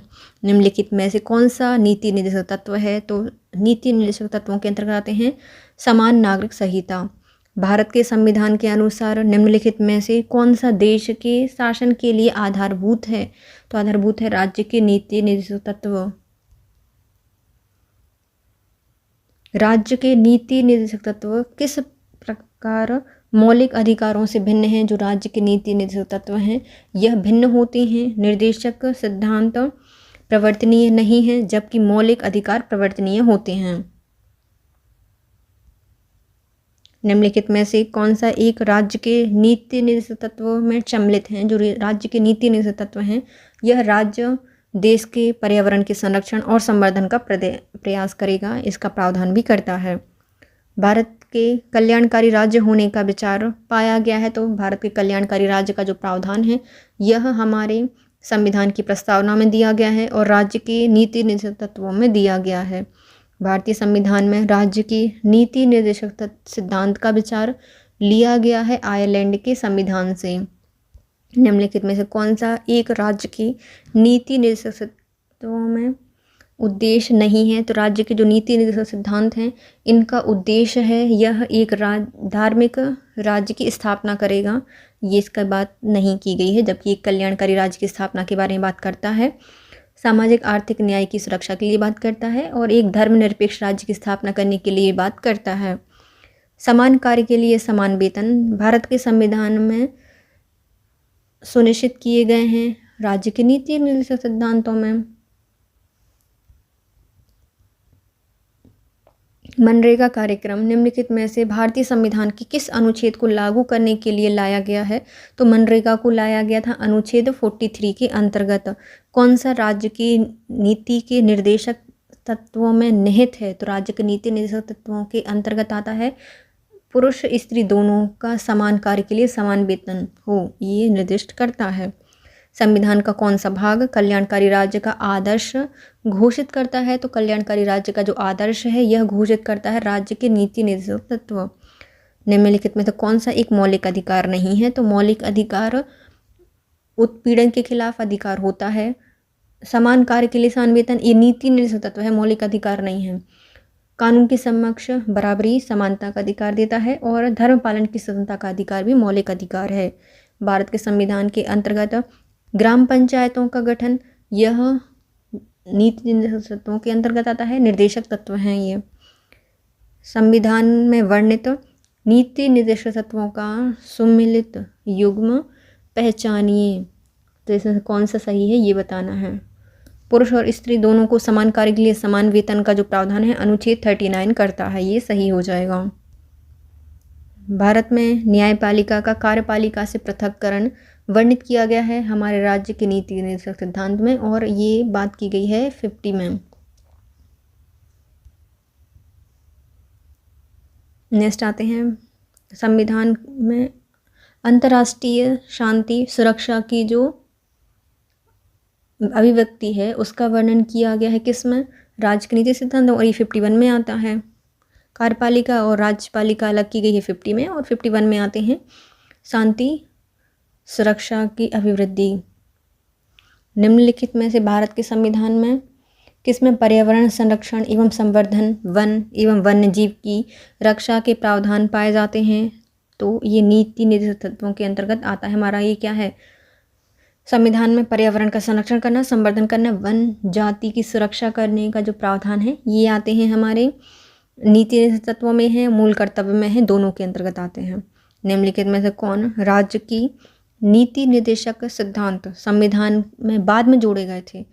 तो हमने नीति निर्देशक सिद्धांत के अंतर्गत बाद में जोड़ा है निःशुल्क कानूनी सलाह जो सहायता है वो हमने बाद में जोड़ी है। भारतीय संविधान में कितने मौलिक कर्तव्य हैं? जो मौलिक कर्तव्य हैं अभी वर्तमान में वो 11 हो जाएंगे, पहले 10 थे। किस संशोधन के द्वारा भारतीय संविधान में नागरिकों के मूल कर्तव्यों को शामिल किया गया है? जो मूल कर्तव्य हैं उनको जोड़ा गया था 42वें संविधान संशोधन के द्वारा। भारत की प्रभुता, अखंडता, एकता की रक्षा करने, उसे अक्षुण्ण रखने के मूल कर्तव्यों को किस वर्ष रखा गया है? तो इनको तीसरे में रखा गया है। कितने स्थान पर रखा गया है? तीसरे के अंतर्गत इसको रखा गया है। भारतीय संविधान के किस अनुच्छेद में 42वें संविधान संशोधन विधेयक द्वारा मूल कर्तव्यों को सम्मिलित किया गया है? तो मूल कर्तव्य हैं उनको शामिल किया गया है अनुच्छेद 51A में। संविधान में मौलिक कर्तव्यों को कब सम्मिलित किया गया है? जो मौलिक कर्तव्य हैं इनको सम्मिलित किया गया है 1976 में। भारतीय संविधान में किस भाग में मौलिक कर्तव्य जोड़े गए हैं? जो मौलिक कर्तव्य हैं इनको भाग 4 के ए में जोड़ा गया है। भारत के प्रत्येक नागरिक का कर्तव्य होगा कि वह प्राकृतिक पर्यावरण का संरक्षण एवं सुधार करे। इसकी बात की गई है अनुच्छेद 48 के का में और अनुच्छेद 51 के का में। निम्नलिखित में से किस एक का संरक्षण भारतीय नागरिक का मूल कर्तव्य होगा? तो भारतीय वन्य प्राणी का संरक्षण भारतीय नागरिक का मूल कर्तव्य है। भारतीय संविधान के अंतर्गत निम्नलिखित में से कौन सा मूल कर्तव्य नहीं है? तो मूल कर्तव्य के अंतर्गत लोक चुनाव में मतदान करना ये मूल कर्तव्य नहीं है, पहले ही गलत है। वैज्ञानिक प्रवृत्ति का विकास करना है, सामाजिक संपत्ति की सुरक्षा करना भी है, संविधान के प्रति निष्ठावान रहना और अपने आदर्शों का सम्मान करना भी इसके अंतर्गत आता है। मौलिक कर्तव्यों के संबंध में कौन सा कथन सही नहीं है, बताइए।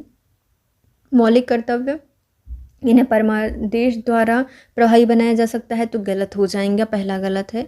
इन्हें संवैधानिक प्रक्रिया से ही बढ़ाया जा सकता है, सही है। अस्पष्ट विधियों की व्याख्या के लिए इनका प्रयोग किया जा सकता है, ये भी सही है। किसी विशिष्ट कर्तव्य का पालन करना संवैधानिक कानून के क्षेत्र में आता है जिसे न्यायालय निश्चित करता है, तो ये भी सही हो जाएगा। भारतीय संविधान के अंतर्गत निम्नलिखित में से कौन सा मौलिक कर्तव्य नहीं है, बताइए। मौलिक कर्तव्य में आम चुनाव में मतदान करना ये मौलिक कर्तव्य नहीं है। वैज्ञानिक दृष्टि की भावना का विकास करना है, सार्वजनिक संपत्ति की सुरक्षा करना भी मौलिक कर्तव्य है और संविधान का पालन और उसके आदर्शों का सम्मान करना इसके अंतर्गत आता है। निम्नलिखित में से किसकी संस्तुति पर भारतीय संविधान में मौलिक कर्तव्य शामिल किए गए जो मौलिक कर्तव्य हैं इनको स्वर्ण सिंह समिति की रिपोर्ट पर जोड़ा गया था। भारत के संविधान के अनुच्छेद 51A के उपबंधों के तहत प्रयुक्त पालन और आदर शब्द किससे संबंधित है? पालन और आदर का संबंध है संविधान से। भारत की प्रभुता, एकता, अखंडता की रक्षा करें और इसे अक्षुण्ण रखें, यह उपबंध किस में शामिल किया गया है? तो इसको मूल कर्तव्य है, इसके अंतर्गत इसको शामिल किया गया है। निम्नलिखित में से कौन सा एक मौलिक कर्तव्य नहीं है? तो मौलिक कर्तव्य के अंतर्गत आता है प्राकृतिक पर्यावरण की रक्षा और संवर्धन करना आता है, राष्ट्रगान का सम्मान करना आता है, राष्ट्रीय महत्व के स्मारक स्थानों की रक्षा करना भी आता है, लेकिन इसमें आम चुनावों में मतदान करना ये इसके अंतर्गत नहीं आता। निम्नलिखित में से भारत में मौलिक कर्तव्य कौन से हैं? तो जो मौलिक कर्तव्य हैं ये हैं बच्चों के लिए निःशुल्क एवं अनिवार्य शिक्षा मौलिक कर्तव्यों के अंतर्गत आती है। एक नागरिक के मौलिक कर्तव्य में निम्नलिखित में से कौन सा कर्तव्य शामिल नहीं है? तो प्राकृतिक पर्यावरण की रक्षा, उसका संवर्धन करना मौलिक कर्तव्य है। स्वतंत्रता के लिए हमारे राष्ट्रीय आंदोलन को प्रेरित करने वाले उच्च आदर्शों की संजोए रखना और उसका पालन करना भी मौलिक कर्तव्य है। अस्पष्टता मिटाने का प्रयास करना ये मौलिक कर्तव्य नहीं बल्कि मौलिक अधिकार है ना, तो ये गलत हो जाएगा। और वैज्ञानिक दृष्टिकोण, मानवता, ज्ञान अर्जन एवं सुधार की भावना का विकास करना ये भी मौलिक कर्तव्य के अंतर्गत नहीं आता। निम्नलिखित में से कौन भारतीय संविधान के अंतर्गत मौलिक कर्तव्यों में सम्मिलित नहीं होगा? तो मौलिक कर्तव्य में शामिल है देश की रक्षा करना, राष्ट्र की सेवा करना, हमारी सांसारिक संस्कृति की गौरवशाली परंपरा का महत्व समझना और उसका परीक्षण करना ये आता है। ग्राम पंचायतों के गठन में सहायता करना ये नहीं आता, ये नीति निषेध तत्व है। और सार्वजनिक संपत्ति को सुरक्षित रखना और हिंसा से दूर रहना मौलिक कर्तव्य है। भारतीय संविधान में मौलिक कर्तव्यों की सूची निम्नलिखित में से किस भाग में जोड़ी गई है? तो इसको भाग 4 के ए में जोड़ा गया है। किस संवैधानिक संशोधन अधिनियम के द्वारा संविधान में मूल कर्तव्यों को सम्मिलित किया गया है? जो मूल कर्तव्य हैं उनको शामिल करते हैं 42वें संविधान संशोधन के द्वारा। 1976 में 42वां संविधान संशोधन में नागरिकों के लिए कितने मौलिक कर्तव्य निश्चित किए गए हैं? तो इसमें मौलिक कर्तव्यों की संख्या है 10। निम्न विधेयकों में से किस एक का भारतीय संसद के दोनों सदनों द्वारा अलग अलग विशेष बहुमत से पारित करना होता है? तो विशेष बहुमत से पारित करेंगे हम संविधान संशोधन विधेयक को। संविधान कि किस अनुच्छेद में प्रावधान के अंतर्गत संशोधन किया जाता है? तो ये 368 के अंतर्गत संशोधन किया जाता है। 3 प्रकार से संशोधन होते हैं।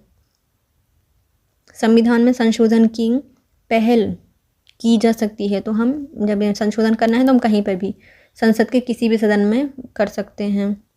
निम्नलिखित में से संविधान संशोधन पहल संवैधानिक संशोधन था जिसे संविधान के अनुच्छेद 368 के 2 में परंतु और अपेक्षाओं के अनुरूप राज्य विधानमंडलों द्वारा अनुच्छेद समर्थन किया गया था। तो ये है द्वितीय संविधान संशोधन 1952 को।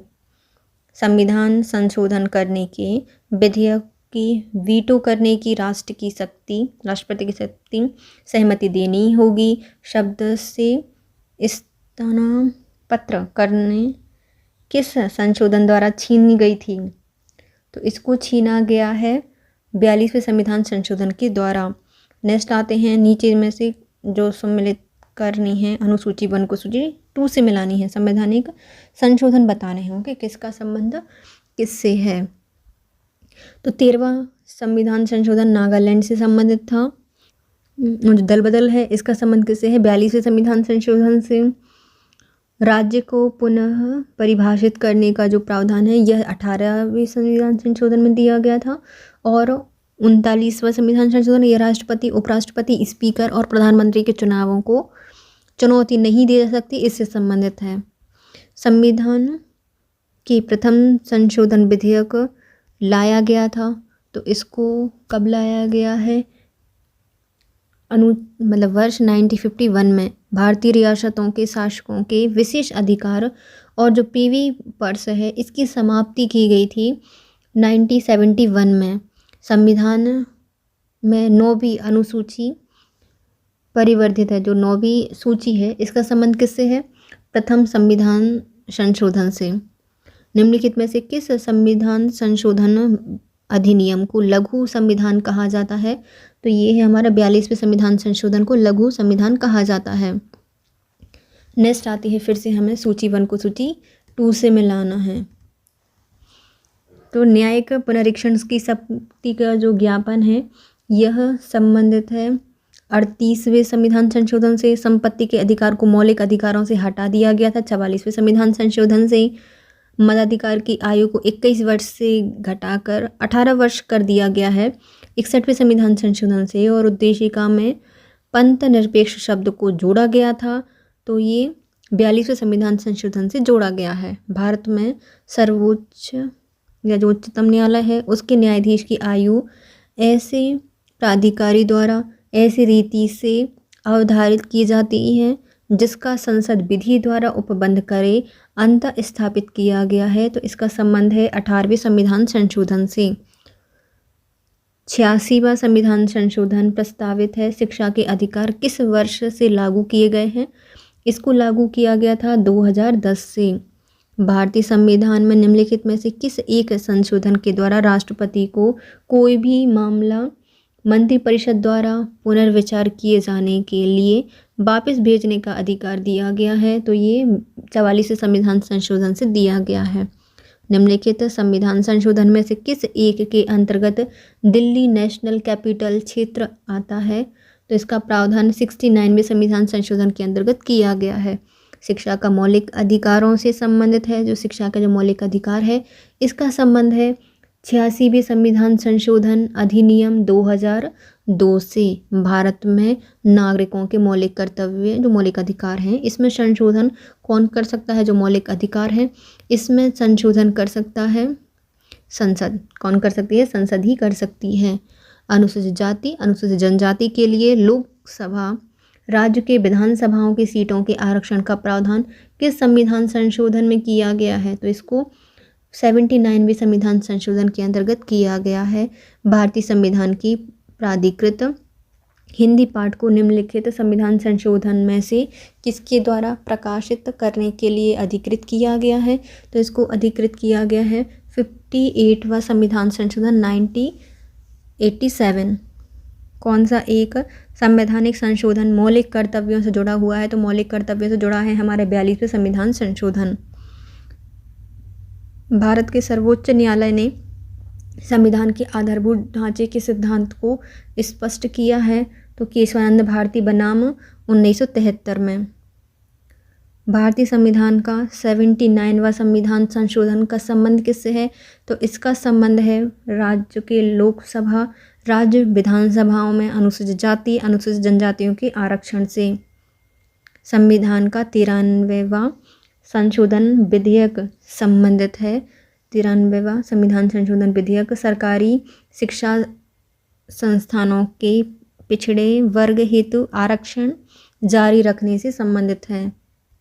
राष्ट्रीय न्यायिक नियुक्ति आयोग से संबंधित कौन से संविधान संशोधन अधिनियम को सर्वोच्चतम न्यायालय की संविधान पीठ ने असंवैधानिक घोषित कर दिया था? तो इसको असंवैधानिक घोषित किया गया है 99वें संविधान संशोधन अधिनियम के द्वारा।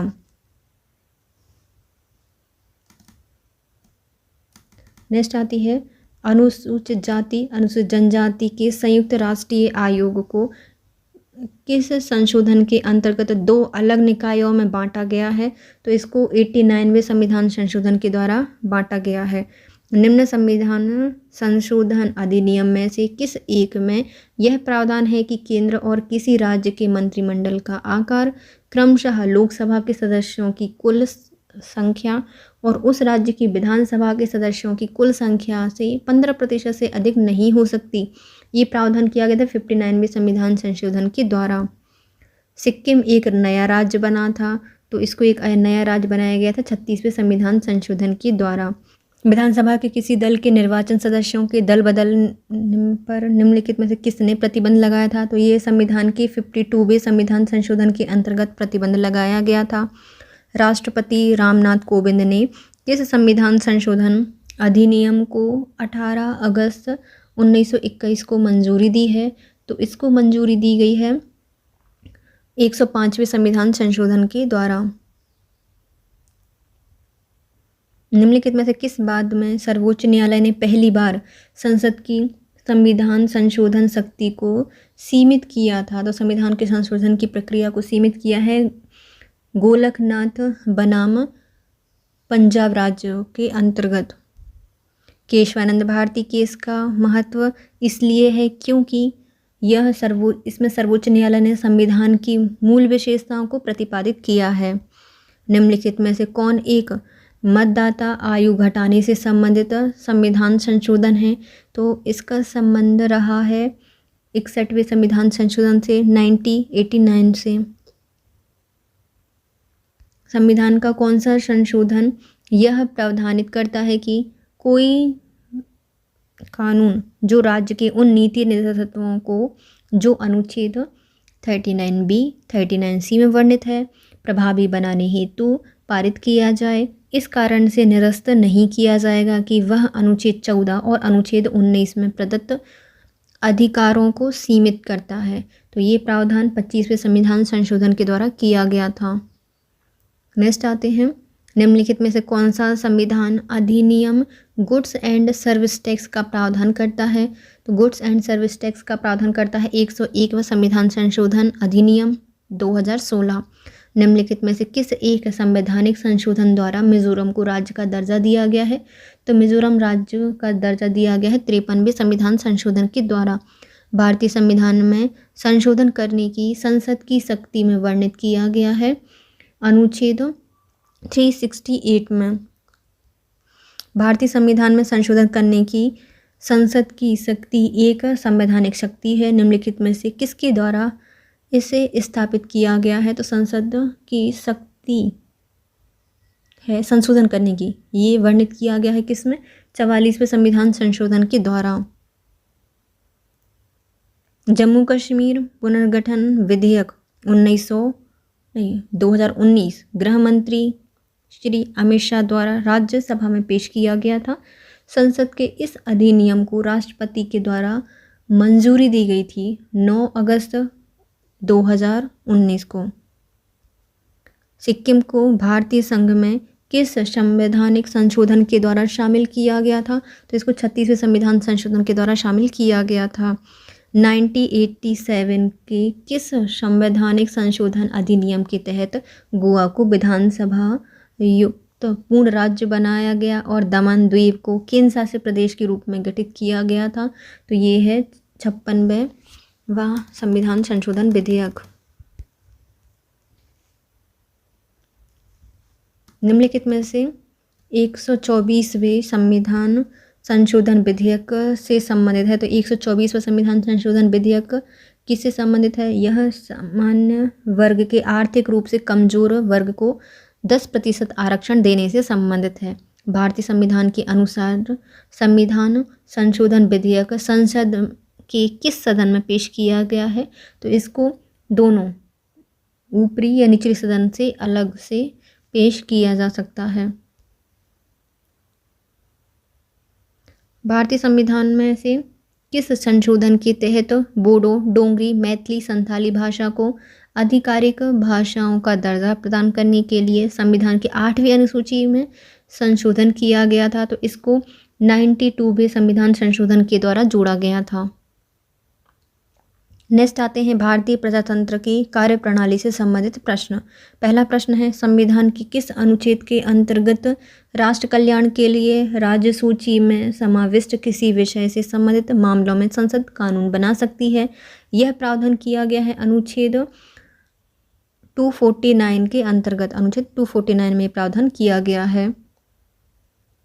बेटिंग, जुआ भारत के संविधान की 7वीं अनुसूची में दी गई डैश सूची में सूचीबद्ध किया गया है, तो इसको राज्य सूची के अंतर्गत रखा गया है। सरकारिया समिति ने अपनी रिपोर्ट कब प्रस्तुत की? जी सरकारिया रिपोर्ट है, इसने अपनी रिपोर्ट दी थी 1988 को। केंद्र और राज्य संबंध में विवाद का एक कारण रहा है, तो केंद्र और राज्य के संबंध में विवाद का एक कारण रहा है राज्य का पद। राज्यपाल का जो पद है वह हमेशा केंद्र और राज्य के बीच में विवाद का कारण रहा है। व्यापार संघ भारत के संविधान की 7वीं अनुसूची में से की गई डैश सूची से संबंधित है, तो व्यापार संघ का संबंध किससे है? तो यह समवर्ती सूची के अंतर्गत आती है। भारतीय संविधान के अंतर्गत अपशिष्ट अधिकारों का अर्थ क्या है? जो अपशिष्ट शक्तियां हैं, अधिकार हैं, यह अधिकार जिनको केंद्र सूची, राज्य सूची और समवर्ती सूची में स्पष्ट रूप से सम्मिलित नहीं किया गया है, उन्हें अपशिष्ट अधिकार कहा जाएगा। रेलवे भारत के संविधान में कौन सी लिस्ट या सूची में आते हैं? जो रेलवे और भारत रेलवे किस में आता है? यह केंद्रीय सूची के अंतर्गत आता है। संविधान में जन स्वास्थ्य और स्वच्छता, अस्पताल आदि जो औषधालय हैं, इनको रखा जाता है राज्य सूची में। केंद्र और राज्य के बीच में जो वैधानिक शक्तियों के बंटवारा दिया हुआ है, ये बंटवारा 7वीं अनुसूची के अंतर्गत दिया गया है। संविधान की राज्य सूची में कौन से विषय नहीं हैं? तो राज्य सूची के अंतर्गत रखे जाते हैं मत्स्य, कृषि और सट्टे, लेकिन बीमा राज्य सूची में नहीं आता, केंद्र सूची का विषय है। समवर्ती सूची में विषय आते हैं, तो समवर्ती सूची के अंतर्गत विषय दिया गया है हमारा श्रम कल्याण। अंतर्राष्ट्रीय संधियों को भारत के किस भाग या संपूर्ण भारत में लागू करने के लिए संसद कोई भी कानून बना सकती है? तो यह बिना किसी राज्य की सहमति से कानून बना सकती है। निम्नलिखित में से कौन सी राज्य सूची है? तो राज्य सूची के अंतर्गत आते हैं हमारी आर्थिक सामाजिक नियोजन। समवर्ती सूची का विषय कौन सा नहीं है? तो समवर्ती सूची में समाचार पत्र, कारखाने और परिवार नियोजन आता है, लेकिन लोक शास्त्र इसके अंतर्गत नहीं आते हैं। नेक्स्ट आते हैं भारतीय संविधान के संबंध में निम्नलिखित में से कौन सा युग्म सम्मिलित नहीं है? बताइए। राज्य सूची में मतलब वन को समवर्ती सूची में रखा गया है। स्टॉक एक्सचेंज ये समवर्ती सूची में नहीं आता। पोस्ट ऑफिस जो सेविंग बैंक्स हैं वह संघीय सूची में आती हैं, और लोक स्वास्थ्य को राज्य सूची में रखा गया है। शिक्षा को किस संविधान संशोधन के द्वारा राज्य सूची से हटाकर समवर्ती सूची में किया गया है? तो इसको 42वें संविधान संशोधन के द्वारा। सामाजिक सुरक्षा एवं सामाजिक बीमा विषय लिए गए हैं समवर्ती सूची से। निम्नलिखित में से कौन राज्य सूची में नहीं आता? तो राज्य सूची के अंतर्गत सुरक्षा नहीं आती। कृषि, जेल, सिंचाई आती है, लेकिन सुरक्षा केंद्र का विषय है। निम्नलिखित सूची में से किसके अंतर्गत शिक्षा आती है? जो शिक्षा को रखा गया है समवर्ती सूची पर रखा गया है। निम्नलिखित कौन सा विषय संघ सूची के अंतर्गत समाविष्ट है? तो संघ सूची में रखी गई है हमारी जनगणना, लोक नियोजन, विवाह विच्छेद, गोद वगैरह लेना, ये सब हमारी संघ सूची के अंतर्गत आते हैं। भारतीय संविधान की 7वीं अनुसूची के अंतर्गत राज्य सूची में कौन सा विषय दिया गया है? तो राज्य सूची के अंतर्गत रेलवे आती है। राज्य सूची का उल्लेख किया गया है रेलवे में। निम्नलिखित में से 7वीं अनुसूची के अंतर्गत कौन से विषय नहीं हैं? तो राज्य सूची के अंतर्गत मतलब केंद्र सूची के अंतर्गत रेल मतलब गैस नहीं आती है ना, तो संघ सूची के अंदर गैस नहीं आती। बीमा, बैंकिंग, जनगणना ये सब संघ सूची में आते हैं। निम्नलिखित में कौन सा विषय समवर्ती सूची से संबंधित है? जो समवर्ती सूची है इसके अंतर्गत आती है शिक्षा। आर्थिक नियोजन का विषय क्या है? जो आर्थिक नियोजन है यह समवर्ती सूची से संबंधित है। भूमि सुधार का जो विषय है इस किसके अंतर्गत आता है? जो भूमि सुधार है यह राज्य सूची के अंतर्गत आता है। पंचायती राज्य विषय हमारी राज्य सूची के अंतर्गत आता है। उन अवशिष्ट मामलों पर जिनका केंद्र राज्य समवर्ती सूचियों में उल्लेख नहीं है कौन विधि निर्माण कर सकता है? तो इसके लिए विधि निर्माण केवल संसद करती है। समवर्ती सूची में लिखे विषयों पर अधिनियम बनाने का जो अधिकार है वह किसके पास है? तो समवर्ती सूची में दोनों बना सकते हैं, राज्य और संघ। लोकसभा के चुनाव में निर्वाचन होने के लिए किसी व्यक्ति की न्यूनतम आयु कितनी होनी चाहिए? तो इसमें 25 वर्ष होनी चाहिए लोकसभा चुनाव के लिए। निम्न संवैधानिक संशोधन में से कौन से राज्य से निर्वाचित होने वाले लोकसभा के सदस्यों की संख्या में वृद्धि करने से संबंधित है? तो इनका संबंध है 7वां और 31वां संविधान संशोधन। लोकसभा के सदस्यों को जो कि अधिकतम संख्या निर्धारित की गई है वह होगी 555। लोकसभा का पहला आम चुनाव कब हुआ था? तो लोकसभा का पहला आम चुनाव हुआ था 1952 में। लोकसभा में राज्यों को किस आधार पर सीटें आवंटित की गई हैं? तो लोकसभा में जो राज्य हैं उनको सीटें दी गई हैं जनसंख्या के आधार पर। संविधान के किस संशोधन ने लोकसभा के सदस्यों की संख्या 525 से बढ़ाकर 545 कर दी है? तो ये की गई है 31वें संविधान संशोधन ने। भारत के संविधान के अनुच्छेद 82 के अंतर्गत लोकसभा की सीटों का राज्यसभा के मध्य आवंटन किसके जनगणना के आधार पर किया गया है? तो ये 1970 की जनगणना के आधार पर किया गया है। लोकसभा में राज्यवार सीटों का आवंटन वर्ष 1971 की जनगणना के आधार पर है। यह निर्धारण किस वर्ष तक यथावत रहेगा? तो यह 2026 तक यथावत रहेगा। राज्यसभा के सदस्यों का कार्यकाल कितने वर्ष होता है? तो राज्यसभा की कार्यकाल है 6 वर्ष तक का। लोकसभा का वर्तमान सदस्य संख्या कितनी है? तो लोकसभा की वर्तमान संख्या है 543। लोकसभा में केंद्र शासित क्षेत्रों का सर्वाधिक प्रतिनिधित्व कितना हो सकता है? तो केंद्र शासित से जो होगा वह हो सकता है केवल 20। निम्नलिखित राज्यों में अनुसूचित जातियों के लिए लोकसभा में स्थान आरक्षित नहीं है। तो जो अनुसूचित जनजाति होती हैं इसके लिए केरल और तमिलनाडु में कोई भी आरक्षण नहीं दिया गया है। लोकसभा का कोरम कुल सदस्य संख्या का कितना होता है? तो जो लोकसभा का कोरम होता है यह 1/10 संख्या होती है। निम्नलिखित में से कौन सा राज्य लोकसभा में अनुसूचित जनजातियों के सर्वाधिक प्रतिनिधि निर्वाचित करता है? तो सबसे ज़्यादा अनुसूचित जनजातियों का प्रतिनिधि करता है मध्य प्रदेश। भारतीय संविधान की किस अनुच्छेद के अंतर्गत लोकसभा में अनुसूचित जाति के आरक्षण का प्रावधान किया गया है? तो लोकसभा में अनुसूचित जाति का प्रावधान सबसे ज़्यादा है मध्य प्रदेश से, और नहीं, जनजातियों का है मध्य प्रदेश से, और जातियां जो हैं वह अनुच्छेद 330 के अंतर्गत रखी गई हैं। भारतीय संविधान का कौन सा अनुच्छेद संसद को राज्य सूची के विषय पर कानून बनाने के लिए शक्ति प्रदान करता है? तो ये है अनुच्छेद 249 में ये प्रावधान किया गया है कि कोई भी संसद राज्य सूची के विषय में कानून बना सकती है। भारत के किस राज्य का लोकसभा और राज्यसभा में प्रतिनिधि सबसे ज़्यादा है? तो लोकसभा और राज्यसभा में सबसे ज़्यादा प्रतिनिधि है मध्य प्रदेश, नहीं बल्कि उत्तर प्रदेश का सबसे ज़्यादा।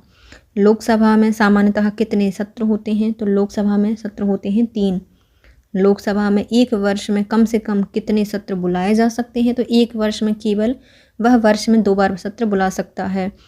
लोकसभा की बैठक समाप्त की जाती है तो किसके द्वारा की जाएगी? उपयुक्त में से सभी के द्वारा, सत्रावसान के द्वारा, स्थगन के द्वारा, विघटन के द्वारा, किसी के द्वारा ये बैठक समाप्त की जा सकती है। निम्नलिखित में से कौन लोकसभा के सत्र का अवसान करने का प्राधिकृत होता है? तो अवसान करेंगे कौन? राष्ट्रपति। राज्यसभा का सर्वप्रथम गठन किस वर्ष किया गया था? जो राज्यसभा है इसको गठित किया गया था 1952 में। लोकसभा में अनुसूचित जनजातियों के लिए निम्नलिखित में से किस राज्य में सबसे ज़्यादा आरक्षित सीटें हैं? तो ये हो जाएंगी हमारी मध्य प्रदेश में। आम चुनाव 2009 में 543 में से लोकसभा निर्वाचन क्षेत्रों के लिए चुनाव हुआ था। इसमें से कितने लोकसभा निर्वाचन क्षेत्र राज्य थे? इसमें से राज्य थे 530। निम्नलिखित राज्य संघ शासित क्षेत्रों के समूह में किसकी लोकसभा में केवल एक सीट थी? तो लोकसभा में सिर्फ एक सीट थी, चंडीगढ़, सिक्किम और मिजोरम से। निम्नलिखित में से कौन राज्यसभा का अध्यक्ष होता है? तो राज्यसभा के अध्यक्ष होते हैं भारत के जो उपराष्ट्रपति होते हैं वो राज्यसभा के सभापति होते हैं। लोकसभा का कार्यकाल पूरा करने से पहले भंग किया जा सकता है किसके द्वारा? तो प्रधानमंत्री की सिफारिश पर राष्ट्रपति के द्वारा। भारत में लोकसभा या स्पीकर के जो अध्यक्ष होते हैं वो होते हैं चयनित किए जाते हैं। निम्नलिखित में से कौन राज्यसभा की एकांकित शक्ति के अंतर्गत आते हैं? तो ये आते हैं मुख्यतः नई अखिल भारतीय सेवाओं के सदन से।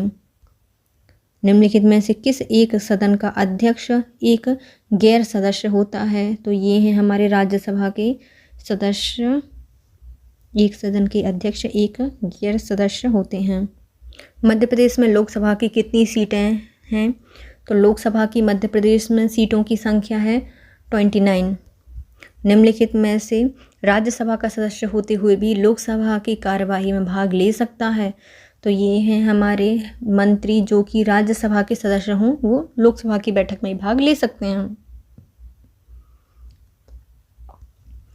उत्तराखंड में कितने लोकसभा सांसद निर्वाचित होते हैं? तो उत्तराखंड से जो सांसदों की संख्या है जो निर्वाचित होती है वो है 5।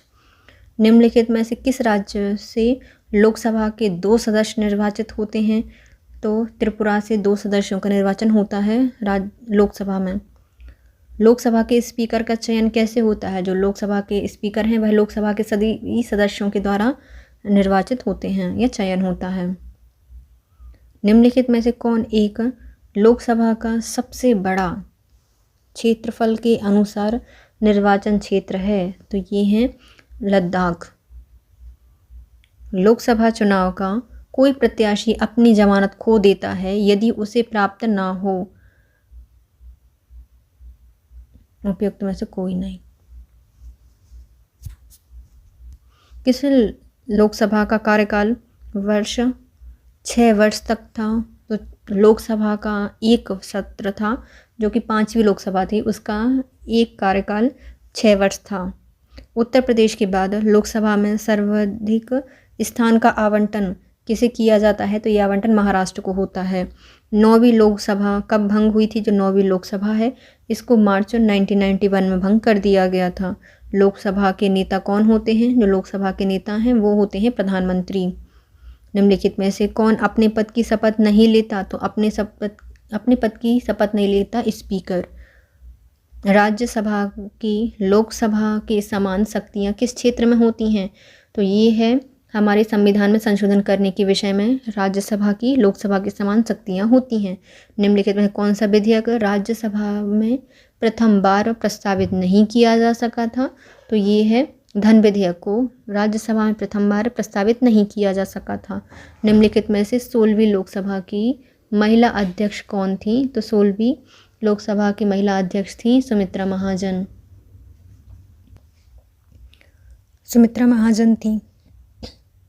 नेक्स्ट आती है लोकसभा अध्यक्ष स्पीकर अपने कास्टिंग वोट का प्रयोग केवल करते हैं। जो कास्टिंग वोट है उसका प्रयोग किस में करते हैं? उनके द्वारा किया जाता है जब वोट बराबर होने के नाते टाई हो जाता है, तब जो स्पीकर होते हैं वह अपने वोट का प्रयोग करते हैं।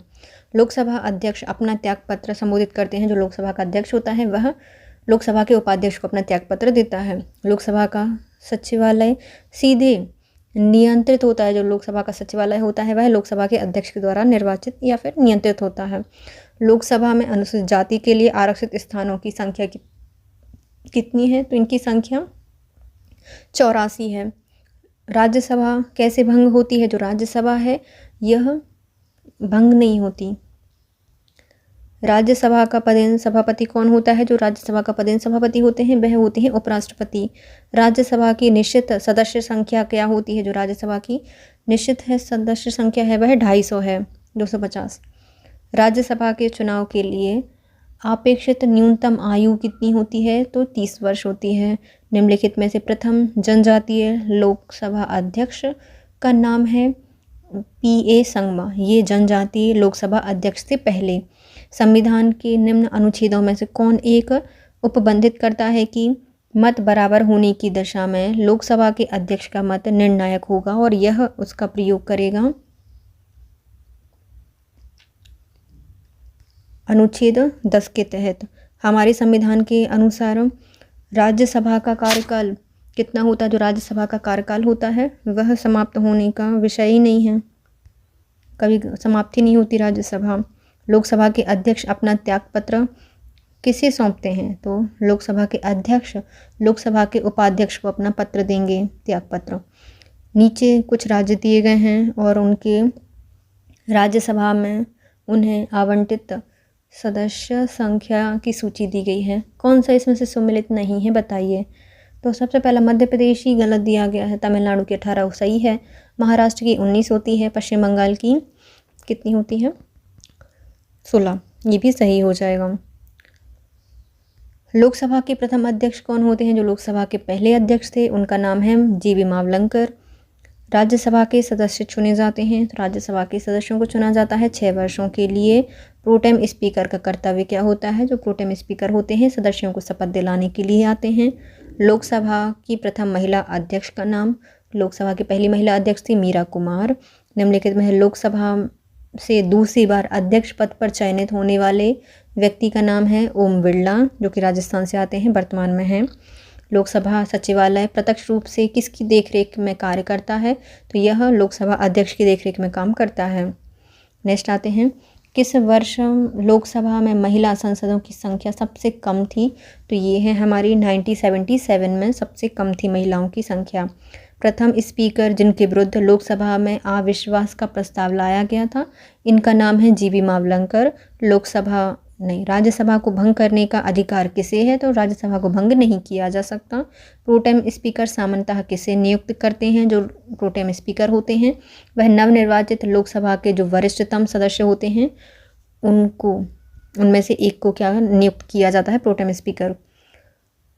लोकसभा के निर्वाचन के लिए नामांकन पत्र, ये भारत के किसी नागरिक द्वारा जिसका नाम किसी निर्वाचित क्षेत्र की मतदान सूची में दाखिल किया गया है उससे किया जाता है। लोकसभा के अध्यक्ष कैसे हटाए जा सकते हैं? जो लोकसभा के अध्यक्ष हैं इनको लोकसभा के सभी सदस्यों के बहुमत से पारित संकल्प के द्वारा हटाया जाता है। राज्यसभा में कितने सदस्य होते हैं? जो राज्यसभा है इसमें मुख्यतः होते हैं 250 सदस्य, जिनमें से 12 सदस्य राष्ट्रपति के द्वारा मनोनीत किए जाते हैं। राज्यसभा को स्थायी सदन कहते हैं क्योंकि ये कभी भंग नहीं होती, क्योंकि इसका विघटन नहीं होता। राज्यसभा में राज्यों के प्रतिनिधि निम्नलिखित में से किस आधार पर लिए जाते हैं? तो इनको लिया जाता है उनकी जनसंख्या के अनुपात के स्थान पर। राज्यसभा के सदस्य चुने जाते हैं, जो राज्यसभा के सदस्य हैं इनको राज्यों की विधानसभाओं के द्वारा चुना जाता है। लोकसभा का कार्यकाल क्या होता है? जो लोकसभा है इसका कार्यकाल होता है आपात की घोषणा के दौरान एक बार में 1 वर्ष तक के लिए ही बढ़ाया जा सकता है। राज्यसभा के सदस्य जो संदर्भ में निम्नलिखित में कौन सा कथन सही हो जाएगा ये बताइए? तो यह 1/3 सदस्य प्रति 2 वर्ष में अवकाश लेते हैं। राज्यसभा के अध्यक्ष, यह राष्ट्रपति इसके पदेन अध्यक्ष होते हैं। किस सभा का अध्यक्ष उसका सदस्य नहीं होता? तो जो राज्यसभा है इसके जो अध्यक्ष होते हैं वह राज्यसभा के सदस्य नहीं होते। राष्ट्रपति किस राज्यसभा में कितने व्यक्ति मनोनीत करता है? तो राष्ट्रपति 12 व्यक्तियों को मनोनीत करता है। प्रथम अभिनेत्री जो कि राज्यसभा के लिए नामांकित की गई थी, तो इनका नाम है नरगिस दत्त। राज्यसभा के कोरम के पूर्ण कितने हेतु सभापति कितने सदस्य होने चाहिए? यदि कोरम पूर्ण होगा तो कितने सदस्य होने चाहिए? तो लगभग 25 सदस्य होने चाहिए। संघीय क्षेत्र का प्रतिनिधित्व प्राप्त होता है, जो संघीय क्षेत्र होते हैं उनको प्रतिनिधि प्राप्त होता है संसद के दोनों सदनों में। 84वें संविधान संशोधन अधिनियम के द्वारा लोकसभा की कुल सदस्य संख्या जो सीटों की संख्या का निर्धारण 1971 की जनगणना के आधार पर किया जाता है। ये तब तक बदली नहीं जाएगी जब तक कि एक वर्ष विशेष के बाद पहली जनगणना नहीं होगी। यह वर्ष है, यह कौन सा वर्ष है? तो ये 2026 था, इसके बाद बदली जाएगी। यदि सरकार राज्यसभा में पराजित हो जाती है तो क्या होगा? यदि राज्यसभा में पराजित हो गई तो कुछ नहीं होगा, ना त्यागपत्र देना पड़ेगा प्रधानमंत्री को, न संसद भंग होगी, ना राष्ट्रपति शासन लागू होगा, कुछ नहीं होता। उपयुक्त में से कुछ भी नहीं होगा। निम्नलिखित कथनों में से कौन एक भारत के संविधान की चौथी अनुसूची को सही वर्णित करता है? जो चौथी अनुसूची है उसको वर्णित करता है। इसमें राज्यसभा के स्थानों का आवंटन दिया गया है। निम्नलिखित में से किस राज्य में राज्यसभा के लिए निर्वाचित सदस्यों की संख्या सबसे कम है? तो ये है हिमाचल प्रदेश। यहाँ की राज्यसभा में सदस्यों की संख्या बहुत कम है। भारत के संविधान के किस अनुच्छेद में भारत को राज्यों का संघ कहा गया है? तो अनुच्छेद 1 में कहा गया है भारत को राज्यों का एक संघ। संघात्मक शासन व्यवस्था की प्रमुख विशेषता क्या है? तो यह शक्तियों का विकेंद्रीकरण करता है। ये विकेंद्रीकरण है, सही हो जाएगा। निम्नलिखित में से कौन सा भारत देश संघात्मक शासन प्रणाली का उदाहरण है? तो संघात्मक शासन प्रणाली भारत से संबंधित है। भारत में संघात्मक ढांचा किस देश से लिया है? तो भारत का जो संघात्मक ढांचा है वो कनाडा से लिया है। भारत में संविधान संशोधन की प्रक्रिया को क्या कहा जाता है? संशोधन की प्रक्रिया हमारे यहाँ की क्या है? लचीली और कठोर का मिश्रण है। भारत का संविधान किस प्रकार का है? तो भारत के संविधान एक प्रकार से अर्ध संघात्मक है।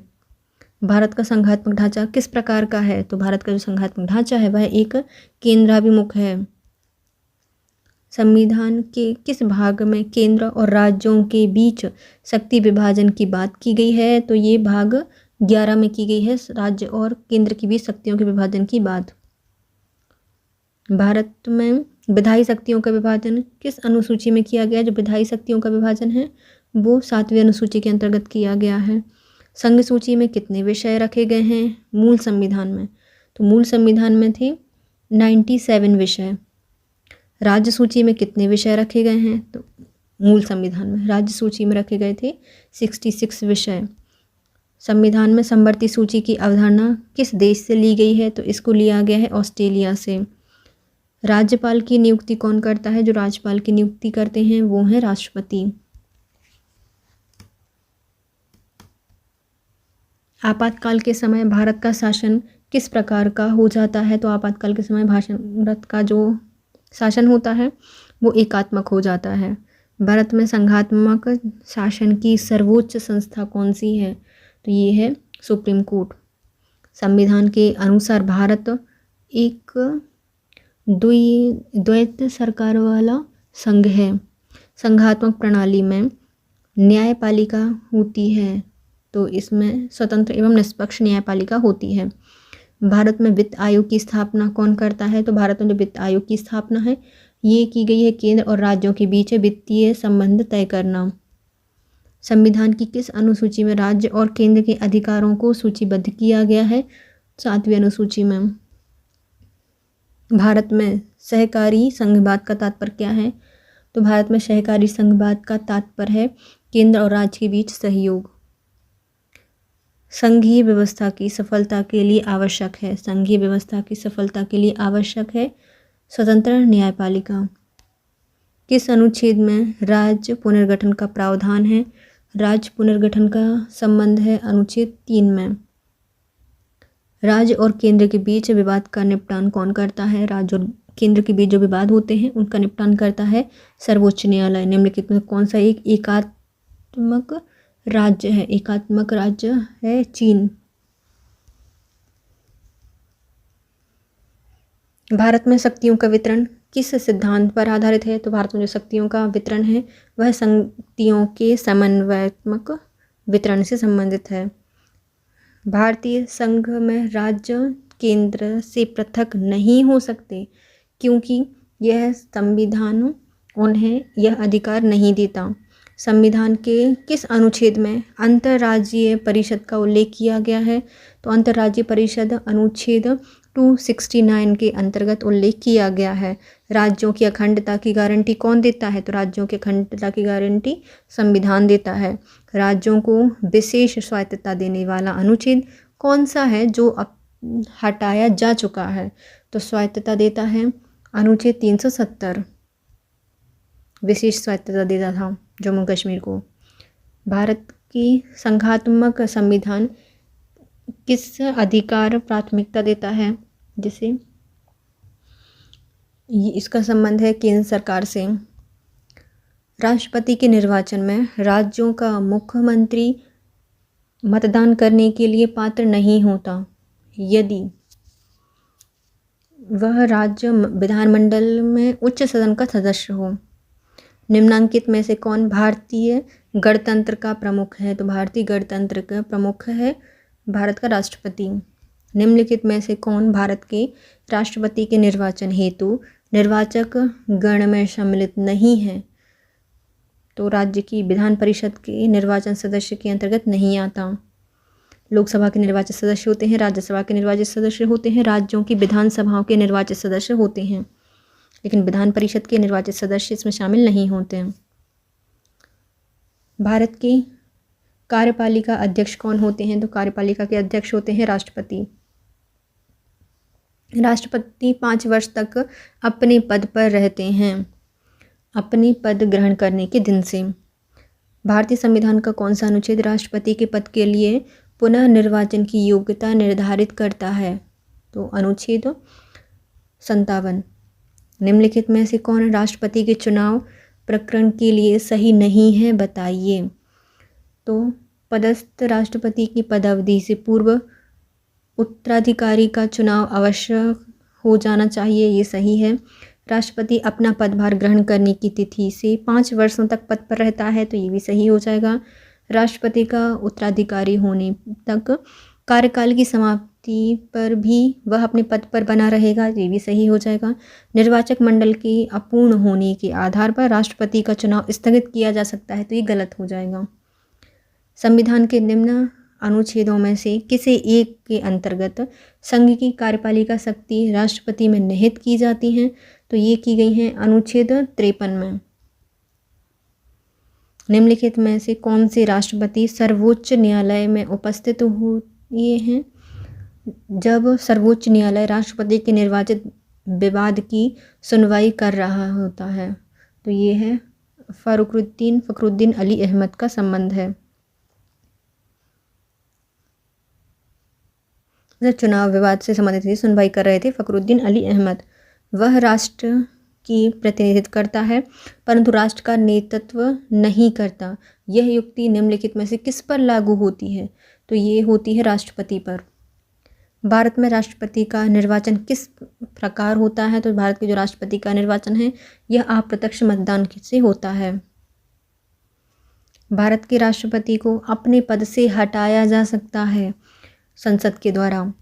भारत के राष्ट्रपति अपनी शक्तियों का प्रयोग कर सकते हैं, तो सीधे कर सकते हैं, अपने अधीनस्थ अधिकारियों द्वारा भी कर सकते हैं। राष्ट्रपति के उम्मीदवार के लिए क्या आवश्यक नहीं है? तो यदि उम्मीदवार हैं तो उनके लिए 35 वर्ष होनी चाहिए, पढ़ा लिखा होना जरूरी नहीं है। संसद चुने जाने के योग्य होते हैं और भारत के नागरिक होने चाहिए। भारत के राष्ट्रपति अपना त्यागपत्र किसको संबोधित करके देते हैं? तो भारत के जो राष्ट्रपति हैं अपना त्यागपत्र उपराष्ट्रपति को देते हैं। श्रीमती प्रतिभा पाटिल का भारतीय गणतंत्र के राष्ट्रपति के रूप में क्रम क्या है? तो इनका क्रम था 11वां प्रतिभा पाटिल का। राष्ट्रपति भवन को डिज़ाइन किया गया था, जो राष्ट्रपति भवन है इसको डिज़ाइन किया गया है एडविन लुटियंस के द्वारा। भारत के राष्ट्रपति को कार्य अवधि की समाप्ति से पूर्व भी पद से हटाया जा सकता है महाभियोग के द्वारा। एक संसद अर्थात विधानसभा का सदस्य राष्ट्रपति निर्वाचित हो सकता है परंतु निर्वाचित होने के तुरंत उपरांत अपनी सदस्यता छोड़नी पड़ती है। राष्ट्रपति पर महाभियोग का आरोप संसद के किस सदन पर लगाया जाता है? तो इन पर संसद के किसी भी सदन पर लगाया जा सकता है। भारत के राष्ट्रपति कितनी बार पुनः निर्वाचन के लिए पात्र होते हैं? तो ये मुख्यतः कितनी भी बार पात्र होते हैं।